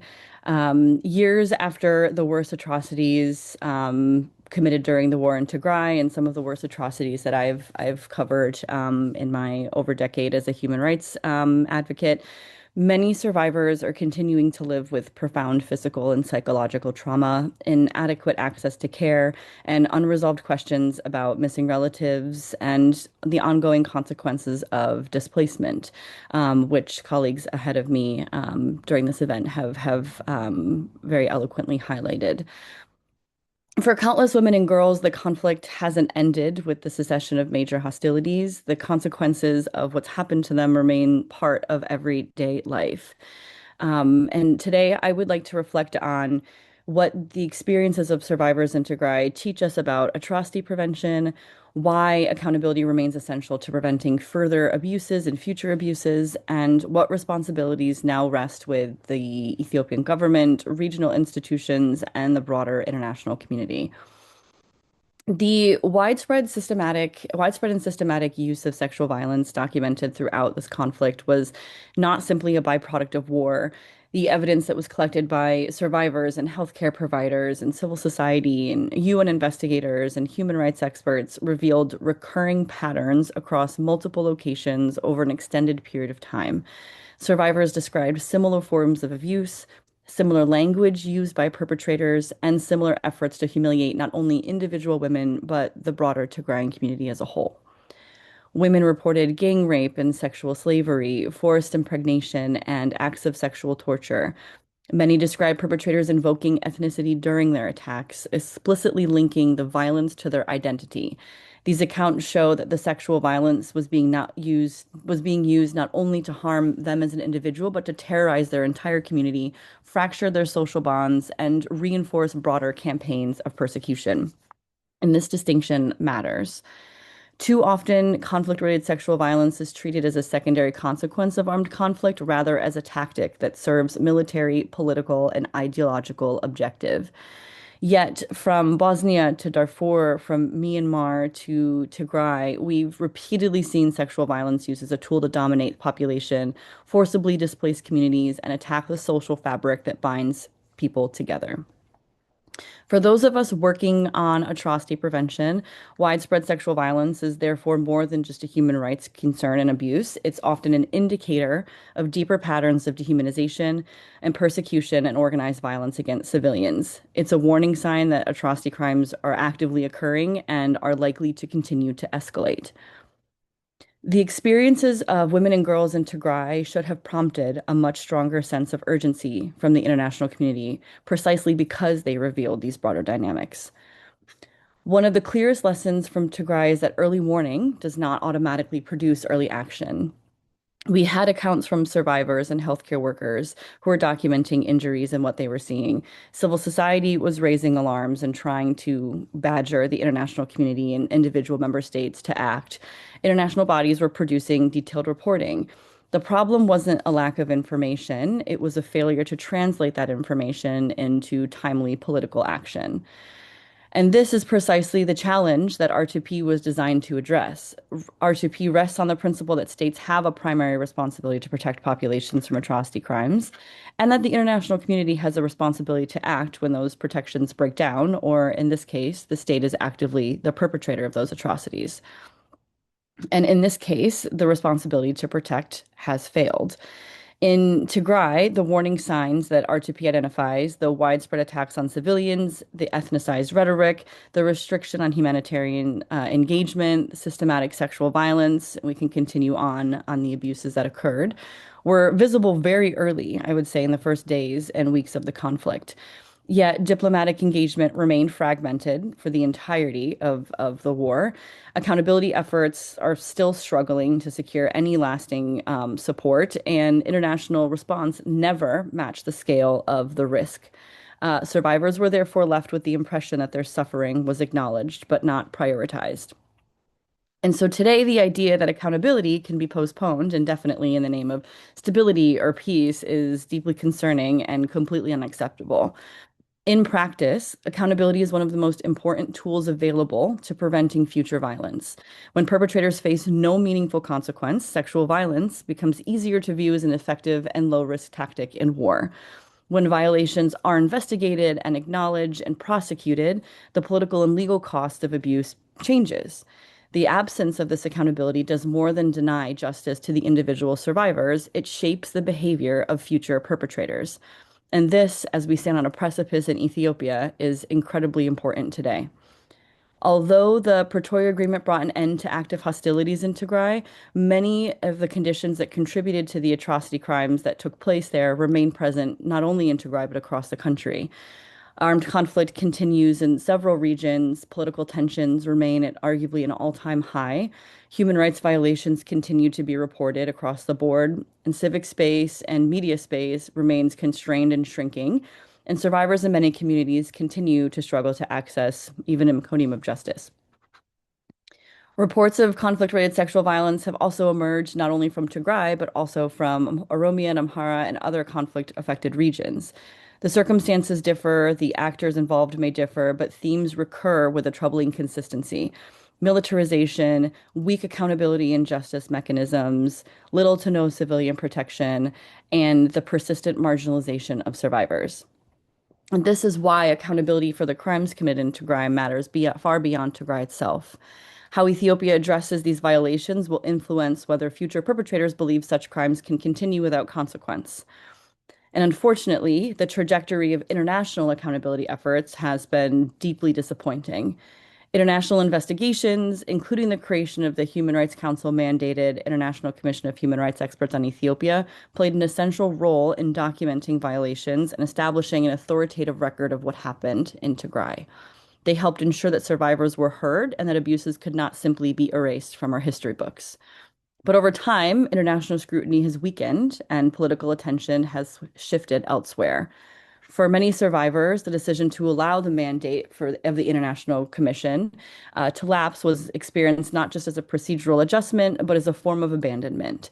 It reinforces the perception that accountability remains vulnerable to shifting geopolitical priorities and that justice can be negotiated away when it becomes politically inconvenient. This perception matters because accountability efforts derive their legitimacy from the confidence that survivors place in them. When survivors lose faith that justice is possible, long-term consequences extend beyond individual cases. Your trusted institution is eroded, reconciliation in communities becomes exceedingly more difficult, and the risk of future violence directly increases. The accountability gap is particularly stark with respect to the Eritrean forces. Survivors, human rights organizations, and international investigators documented serious allegations of conflict-related sexual violence, extrajudicial executions, enforced disappearances, widespread looting, and a myriad of abuses by Eritrean troops operating in Tigray. Yet there really is no functional path to justice for those abuses. This means that some of the gravest crimes that were committed in the conflict remain out of reach for prosecution. And that gap weakens both deterrence in the region and the prospects for a durable peace. And this is why many of us continue to call for a regional accountability mechanism to be established and hope that we see that become a reality soon in the future. The international community, therefore, has a variety of important responsibilities moving forward. States should be continuing to support documentation and evidence preservation initiatives led by Ethiopian and international civil society partners. Justice processes often take years and sometimes decades and don't align neatly with recommendations from member states. Preserving this evidence today ensures that accountability remains possible tomorrow and in the years to come. Governments whose legal systems also permit universal jurisdiction should be actively exploring and allowing opportunities to investigate and prosecute individuals credibly implicated in atrocity crimes, including conflict-related sexual violence. Survivors should not be left without any options simply because domestic accountability remains elusive. Donor government should ensure also that support for transitional justice initiatives is accompanied by meaningful consultation with survivors and affected communities. Accountability processes are the most effective when they reflect the priorities and experiences of those directly impacted. International partners should also be continuing to support long-term healthcare, psychosocial services, and economic assistance for survivors. Recovery from conflict-related sexual violence does not occur on a timeline of donor funding cycles. Many survivors are going to require support for years to come, and this is a direct cost of the international community's preventive failure, and we must ensure that we do not fail victims again. At the Human Rights Council, member states must move beyond expressions of concern that are not matched by sustained action. As independent international scrutiny has diminished, so too is the visibility of the ongoing violations across the country. States should be supporting the establishment of a designated mechanism capable of providing regular public reporting on the human rights conditions and atrocity risks throughout the country. And this could include strengthening the presence of the OHCHR and giving them a mandate for robust monitoring and reporting, or establishing a special rapporteur on the situation of human rights in Ethiopia, tasked with publicly reporting on ongoing investigations, engaging with survivors and civil society, and identifying emerging risks before they escalate onto mass atrocities. At a time when access for independent investigators and media remains limited, OHCHR is one of the only international actors with the capacity to engage consistently across multiple regions of the country. And sustained public reporting is not a substitute for accountability, but an essential tool for preventing further abuses and ensuring we're having a good understanding of what's happening on the ground. Without this independent monitoring and transparent reporting, violations are easier to conceal, survivors are easier to ignore, and opportunities for early action are lost. Prevention also requires recognizing that the dangers that lie ahead. At a time of heightened geopolitical tensions across the Horn, growing mistrust between regional actors, and unresolved political and security disputes, the risk of renewed conflict cannot be ignored. Should tensions escalate further, there's a very real concern that Tigray will once again become a battleground for competing political and military interests. The international community must not wait for another crisis to emerge before acting, and states should be consistently calling for de-escalation, discouraging inflammatory rhetoric and military posturing, and pressing all parties to resolve disputes through dialogue and peaceful means. Regional and international actors must refrain from actions that fuel instability or deepen existing tensions, and instead support diplomatic efforts aimed at reducing the risk of renewed conflict. The African Union should also have an important role to play if it so chooses. The AU should help ensure that justice remains part of the conversations about sustainable peace, support survivor-centered approaches to reconciliation, and encourage credible investigations into serious violations. And for the Ethiopian government, meaningful reconciliation requires more than promises of national unity that are unrealized. Reconciliation can't be built upon silence and selective memory or the expectation that survivors simply move on. It requires an acknowledgement of harm and credible investigations, accountability for perpetrators regardless of rank or affiliation, institutional reforms that reduce the likelihood of future violations, and sustained investment in survivor support, including healthcare and psychosocial services, economic assistance, and reparations. And most importantly, survivors themselves must be included to shape these processes and feel safe and able to do so. A survivor-centered approach, as been mentioned, is not simply about listening to testimony and about ensuring that survivors have a meaningful role in determining how justice, truth-telling, and reconciliation efforts are designed and implemented. As we gather today, I think we should remember that the historical record of what happened in Tigray exists largely because survivors refused to be silent. Women and girls who had every reason to be afraid and to not speak about what happened to them chose to speak. Community organizers documented these abuses despite enormous personal risk that continues to this day, and advocates continued pressing for accountability even as international attention has faded. The women and girls of Tigray shouldn't have to spend the rest of their lives proving what happened to them happened. Their experiences have been documented and their voices have been heard by all of us. And the question now is whether governments and the international institutions are prepared to act on what they already know. And that's the test for accountability and also a test for prevention, and to ensure that future generations and future women and girls in Tigray do not experience these same egregious experience. Thank you so much for your time. Thank you so much, Sarah. That was such an important presentation. You've really given us a highlight of how the lack of the international community, the failure of the international community to respond to the atrocities that happened in Tigray, even though there has been clear documentation of what happened, the intent of what happened, the systematic nature of it, and the current lack of movements towards justice, and also the inadequate mechanisms for justice that are in place. And of course, thank you for the insights for the way forward. Those are really important. Okay, and I'm so sorry. The presentations are so important, and I've been so bad with time today, but we are on heading to our last present speaker of the day.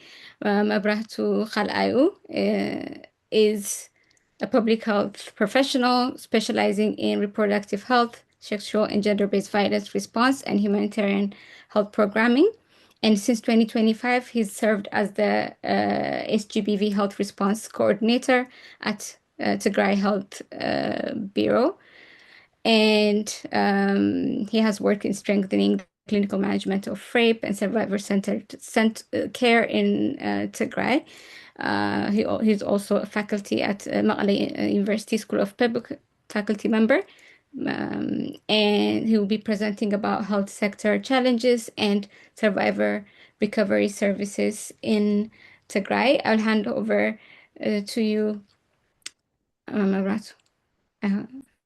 Okay, thank you very much for introducing the topic. So I think you have had a long period of time in the presentation, so I will make a short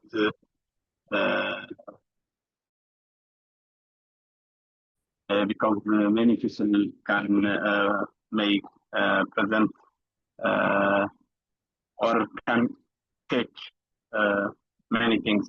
So the challenge in medical service for survivors in Tigray currently is, as you know, currently in Tigray there is no enough advocacy for service or for supplies to international community, as earlier Sarah explained.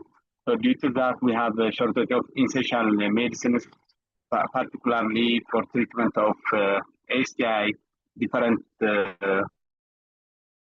post-rape kits, and still the supplies are interrupted now and then, and there is a delay in replacement of medicines.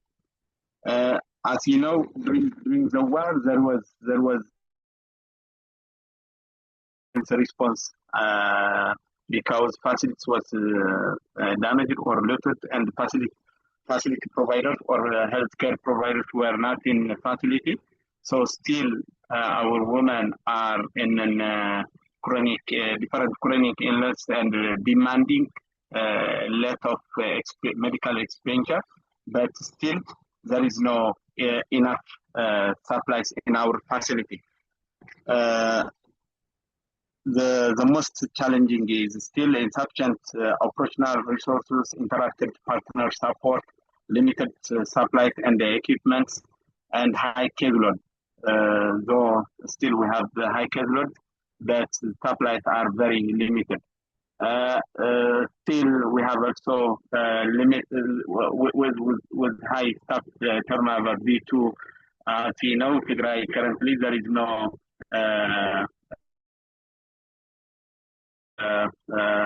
enough budget from the federal government, and all our staffs are working without any salary. So those who have alternative to alternative employment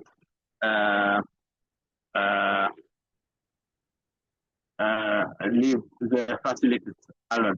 So difficulty in maintaining comprehensive services, particularly services out of one center.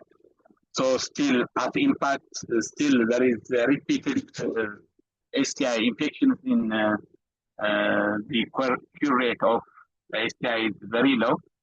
And there is also high psychological distress among survivors, and as a consequence, there is also social exclusion and stigma, and long term of survivors. So we call out as a way forward. We recommend or we call the international community to ensure uninterrupted medical supplies, strengthen the one-stop centers and TMR corners, and to increase the mental health service because of figures indicate that almost more than 68% of survivors have had developed mental health problems. So the mental health service also should be promoted. And we call on the international community on promoting accountability and the survivors' access to care. So thank you very much. Thank you so much, Abrahtu, for that important addition to today's presentation. You have given us a picture of how the continuous withdrawal of international community from the humanitarian response, but at the same time, the withdrawing of the budget that's from the federal government coming to Tigray from the federal government is affecting current medical supplies. Fuel also, I see it's also affecting healthcare workers' ability to continue to work in the health sectors. Those who can are leaving, and those who cannot continue to struggle.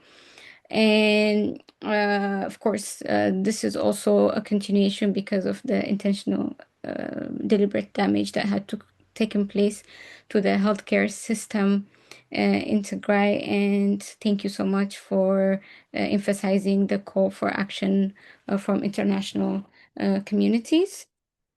So yes, I know we're a bit going a bit over time, but I would like to see the questions. There are a few questions in the chat. I think everyone, you can maybe write the questions that you have in the chat, or if you would like to raise your hand and ask questions, I'll also give you the floor. But let's try to make our questions very precise and to the point. We can't promise that speakers will be able to address everything, but a lot of it we can also take as a home take. Okay, I see first there are a few questions that are already here. I'll start with the first one from Zenawi. He says, the issue of CRSV has been discussed widely for years now, although not much is done to address the problem. I wonder if we should not now give emphasis to creating awareness, including both genders in the process. It is now just conflict-related challenges. It is not just conflict-related challenges. The problem is becoming so serious, even in what is considered to be post-conflict. I wonder if you also reflect on what needs to be done next. I think, Selena, I will hand over to you, maybe to respond to this question as you're working on the ground with communities. And I know recently you've been trying to work in including all genders, both genders in the work. Selena? Yes. Can you hear me? Yes, yes. Okay. Definitely, it's very important to include both genders in this work. I actually have been to a couple of trainings where not only organized by us, but organized by other organizations. It's not just women that are being called to these trainings. Men are also being included. And when it comes to the community interventions as well, when you're training the religious heads and the community influencers, I see both genders being included. So it's very important. So I don't think it's a targeted training that's the problem now.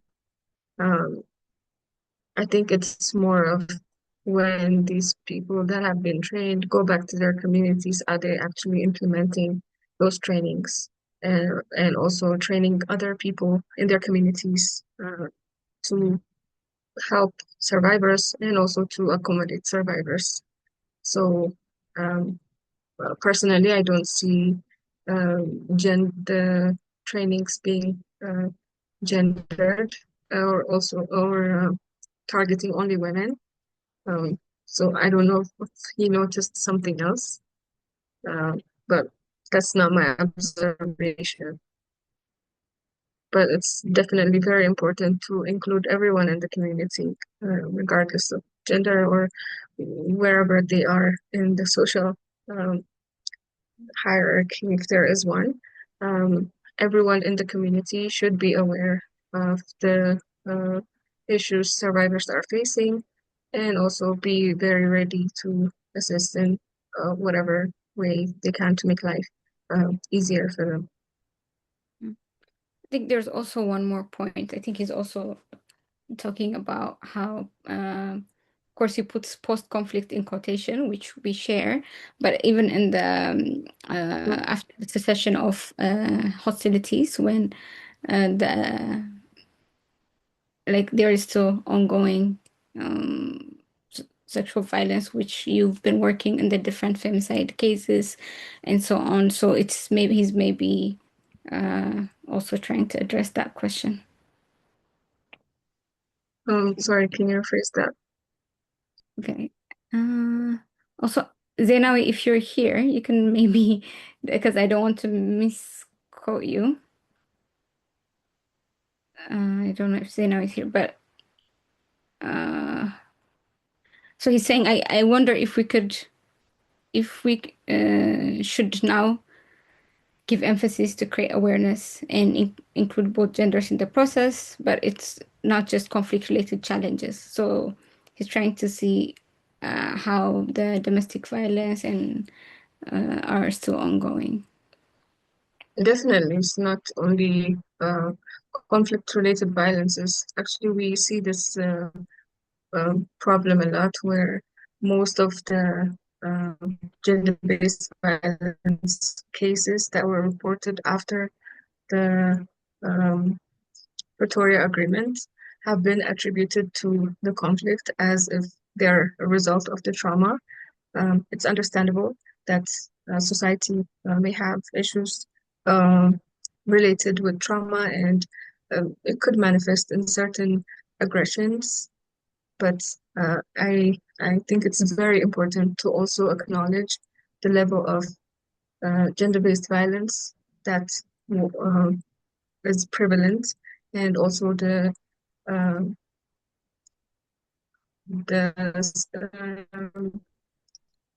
gender-based violence survivors and also femicide victims.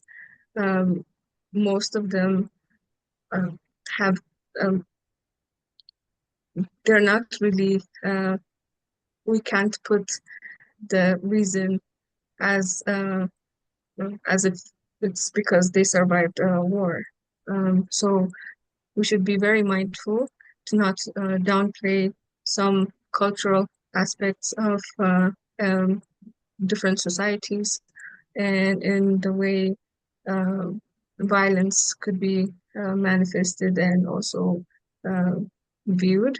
So we need to work on gender-based violence awareness in every part of the society, and also strengthen the justice systems to deal with those cases accordingly, and to provide justice to the families and their survivors, and also to prevent further cases from happening. Okay, thank you. I think Magda has put some comment, kind of questions. So I think the first one is a little bit somehow addressed by Tzedena in her current response. So maybe I'll hand over to Sarah. I've already shared the question with her. The second one, what could constituencies in Tigray do to facilitate efforts of getting region-level justice and accountability that you had mentioned? Yeah, thank you. So I'll preface just kind of my response to the comment with, I'm not located in Tigray, and obviously I'm not Tigrayan. So there are structures and community level organizing that I am not accessible to, but I know that colleagues on this call and some that I work with closely are doing this work generally. But I think that, you know, in terms of trying to facilitate the regional level type justice, I mean, I think we're a long way off from a regional mechanism being created. Obviously, there's little to no buy-in by regional states, and I don't think that will change without a change in kind of power dynamics in those countries, because at this point, high-level officials in the Eritrean government and officials at the highest level of the Ethiopian government as well, you know, bear responsibility for not only the conflict-related sexual violence that occurred, but many other war crimes and crimes against humanity and the ethnic cleansing that took place in Tigray. So there's not a big buy-in from those perpetrators to create a court for themselves to then sit in. But I think that, you know, things do change, that, you know, the pendulum will swing back a way that I hope will be more conducive to justice in the future. And in terms of what we can do now to kind of continue to lay the groundwork of that is to, you know, continue the documentation of ongoing abuses, right? Because we're not speaking about conflict-related sexual violence in Tigray in past tense. There are still instances of it occurring today. So continuing to document and also working with colleagues on this call, international partners, domestic partners, to kind of amplify that fact, because I think that's something that we're really grappling with, is just trying to get states to pay attention to the fact that it's not peace and security, and, you know, Ethiopia isn't this bastion of peace in the Horn of Africa that it would like to present itself to be to the international community. So continuing to document and collect evidence of what's happening, and also continuing to speak out at every single level possible. So in community organizing, in local political affiliations, in Mekelle, in anywhere that political discussions are happening on the situation inside of the region, making sure that survivors, or at least their advocates, are there to reinforce the fact that there's still so much accountability that needs to happen, and that we can't step around accountability in those moments. And so I think that continuing to keep the pressure on in every way, so doing so from the bottom up, but then also from the top down, like colleagues on this call and I, we don't take the pressure off at the international level. We are still having these conversations at the Human Rights Council. I'm still having these conversations at the UN in New York, and really trying to figure out how we work together to continue to keep the pressure on. At the Global Center where I work, after the ending of ICRI, we, you know, all the partners that we worked with, we were kind of just like, everybody knows that we need to continue this work and continue documenting and continuing pushing for accountability. But how do we all kind of do that? And so we've created kind of a working group on accountability for atrocities in Ethiopia, where we just come together every month and everybody discusses what they're working on and how we can kind of collaborate and help. And a lot of different initiatives have come out from that. So I'd be happy to be in touch with anybody on this call or beyond about that work and joining that work and trying to make it, you know, an even more expansive, collaborative experience, because the work is long term. It's not a near term or a short term goal. Accountability is something that we will hopefully see in the next decade to come. And if we're not organized around that fact, it will not happen. It definitely won't. So yeah, just keeping the pressure on in every fora possible, I think, is the best thing that we can do currently, and continuing to try to chip away and draw attention back to the situation in Tigray is 100% crucial to achieving that. Thank you so much for that input, Sarah. I hope, Magda, you're here and your question is addressed. I will now give the floor to Jonas Gede. You've raised your hand, Jonas. Okay, Magda is giving a thumbs up. Sarah? Okay. Okay, thank you so much, Jacob, for organizing this, and this is a great opportunity for us and for the people at large, especially for the victims of the sexual violence that have been experienced for long years. And I believe personally that it's not still, it's still progressive because there are many factors that are still contributing, including from operational and service limitations.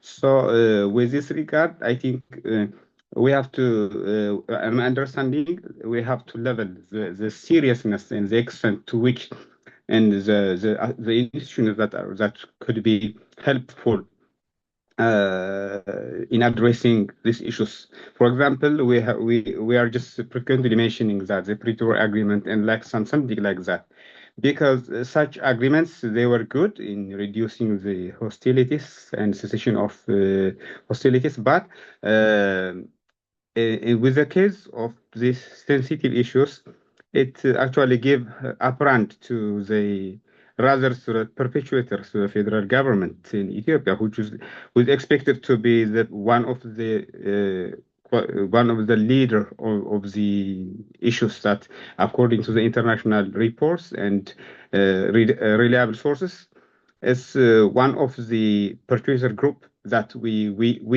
just have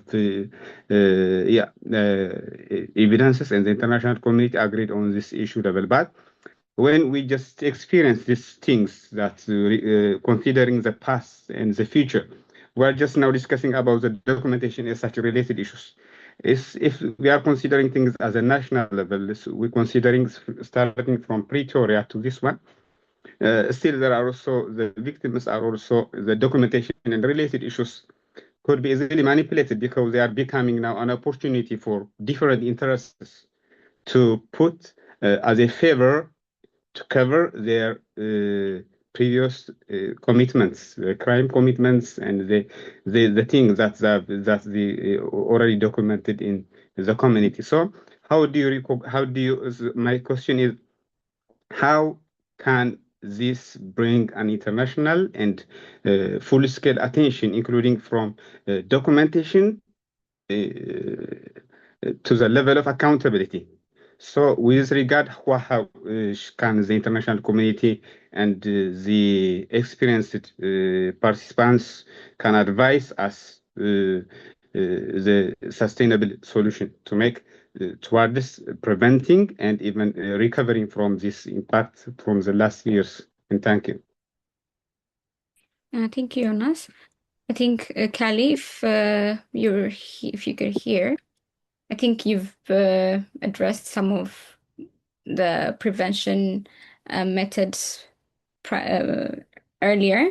You've also spoken about documentation. So he's asked about documentation, prevention, and also recovery, how recovery could be possible. To maybe address the questions that you could. Yeah, that's a very complicated question. And again, I'm not on the ground, so understanding kind of the local realities that would be relevant to those considerations. But so I would need to think on it a little bit more, but I would be more than happy to take that conversation online and discuss it further. Okay. Thank you so much. Anyone from the panel who wants to address? Also, I see different organizations working on the ground. You can also respond to this question.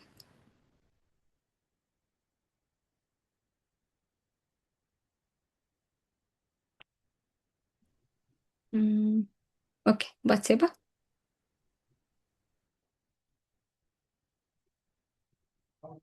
I'm sorry.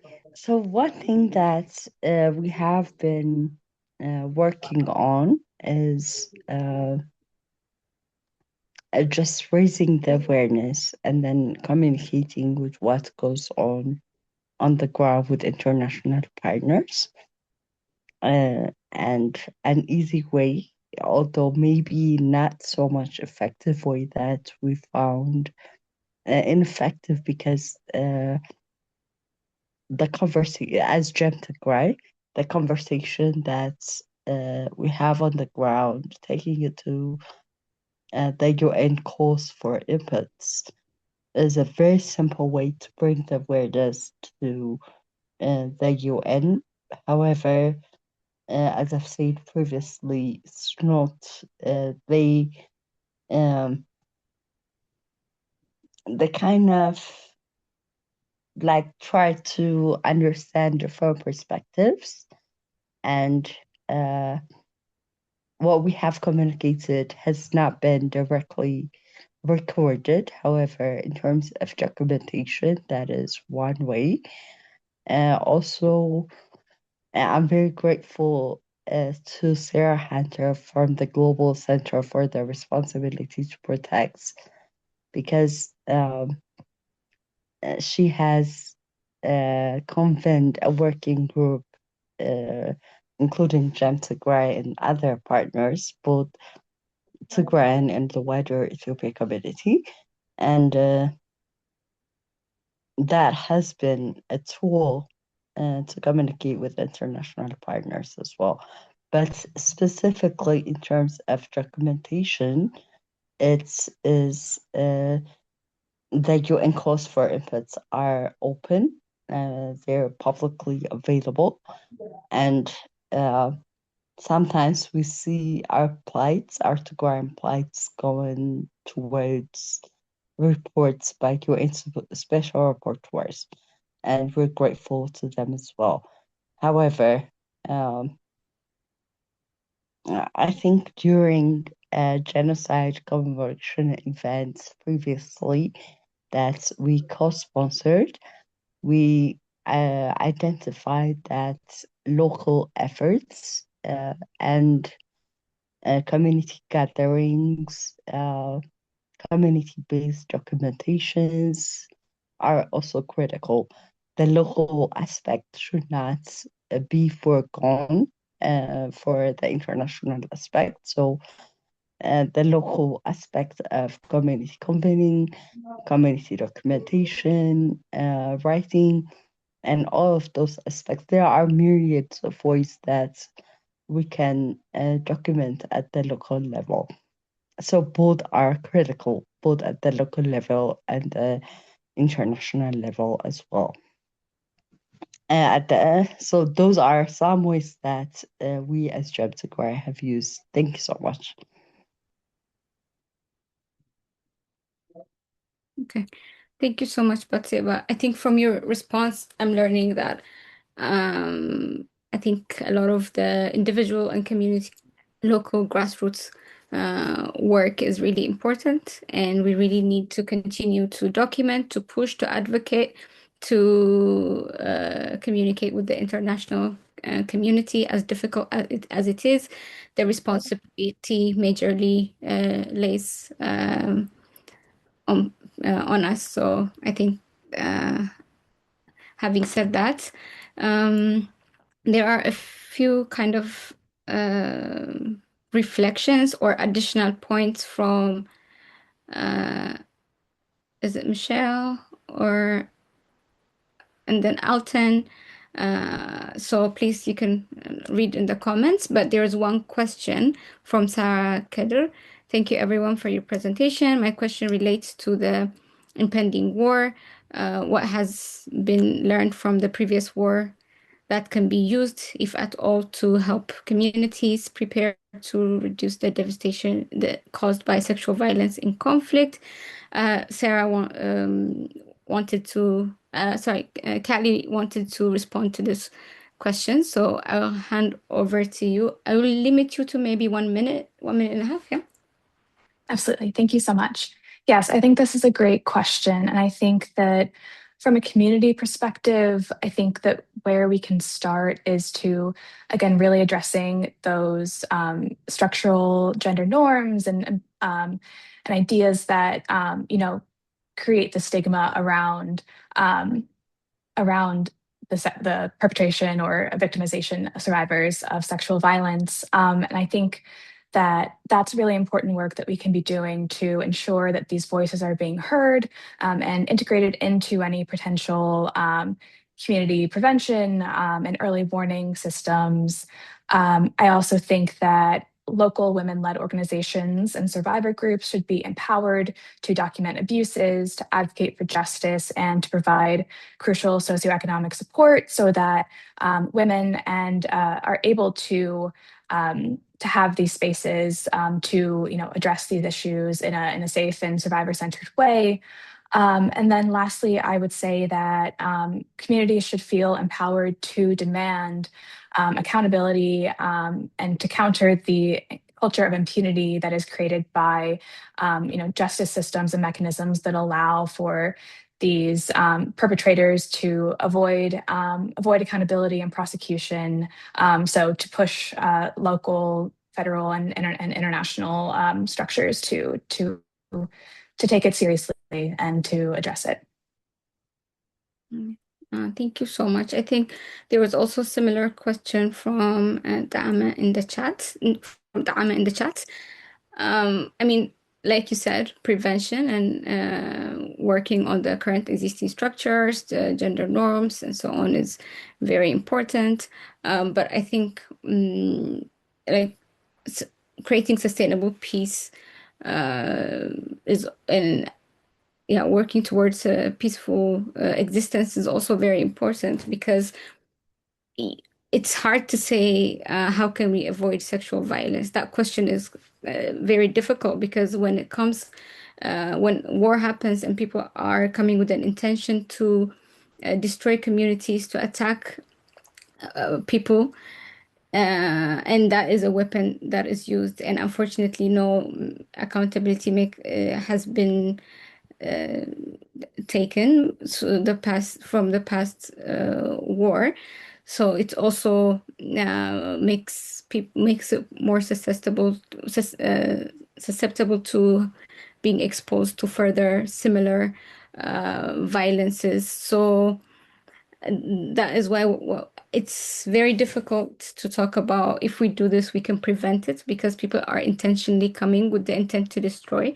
So no matter what kind of barrier you put, it is becoming difficult to stop. But we are trying to work towards the prevention and accountability, so that at least there is there's some work done there to prevent. If I could add just one final thought, it's just to build solidarity across communities, across countries, across the world, so that we are meeting every instance of perpetration of CRSV with the same level of outrage, of demands for accountability, and of support for survivors, to ensure that the culture of impunity is countered everywhere to impact Tigray and elsewhere as well. Awesome. Thank you so much. We're already 20 minutes over, so my last I'll give the floor to Natanim, you've raised your hand. Who is it? Is it Tariq? Yeah. Okay. እሺ ክልተ ጥያቄታት ነይረናንና ጥያቄ የደለየ ነይረና ንፈቃደኛት ትኾንከ ማለት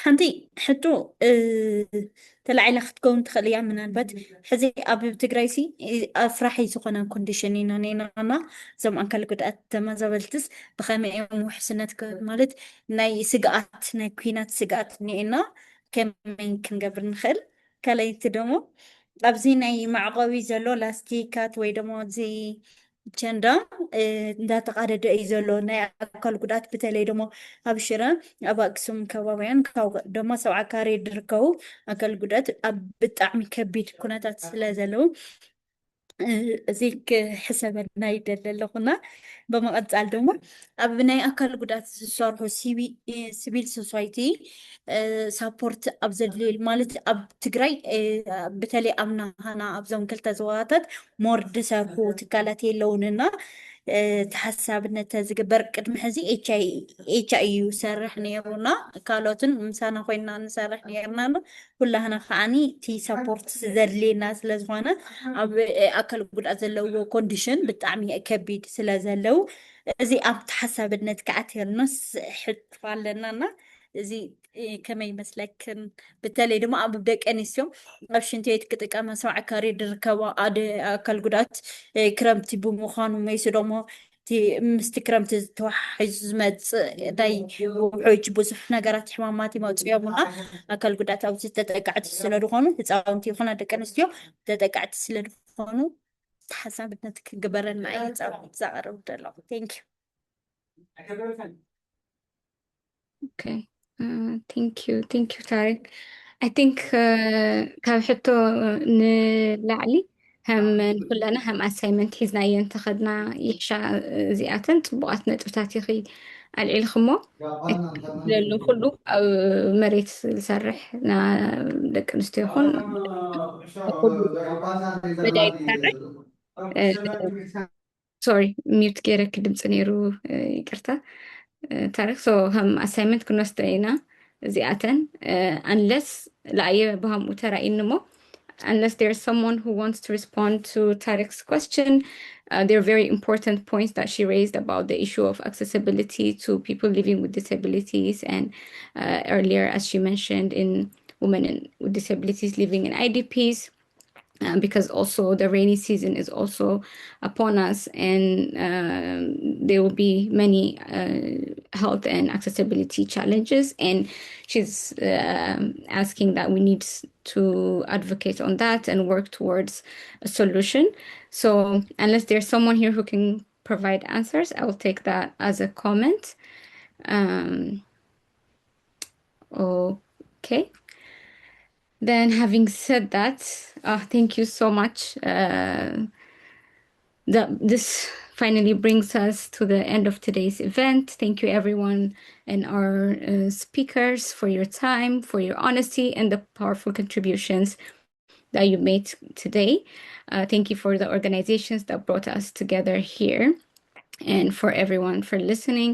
We began by saying that survivors come first. If there is one thing to take from today's session, it is that what happened in Tigray and in too many other places cannot be normalized, forgotten, or left without accountability. Survivors are not asking, like earlier mentioned, for sympathy, but they're asking for justice, for recognition, and for a guarantee that this will not happen again. These are not favors to grant. These are obligations to meet, and the world needs to deliver. Thank you, everyone, for joining us, and take care of yourselves. Have a lovely evening.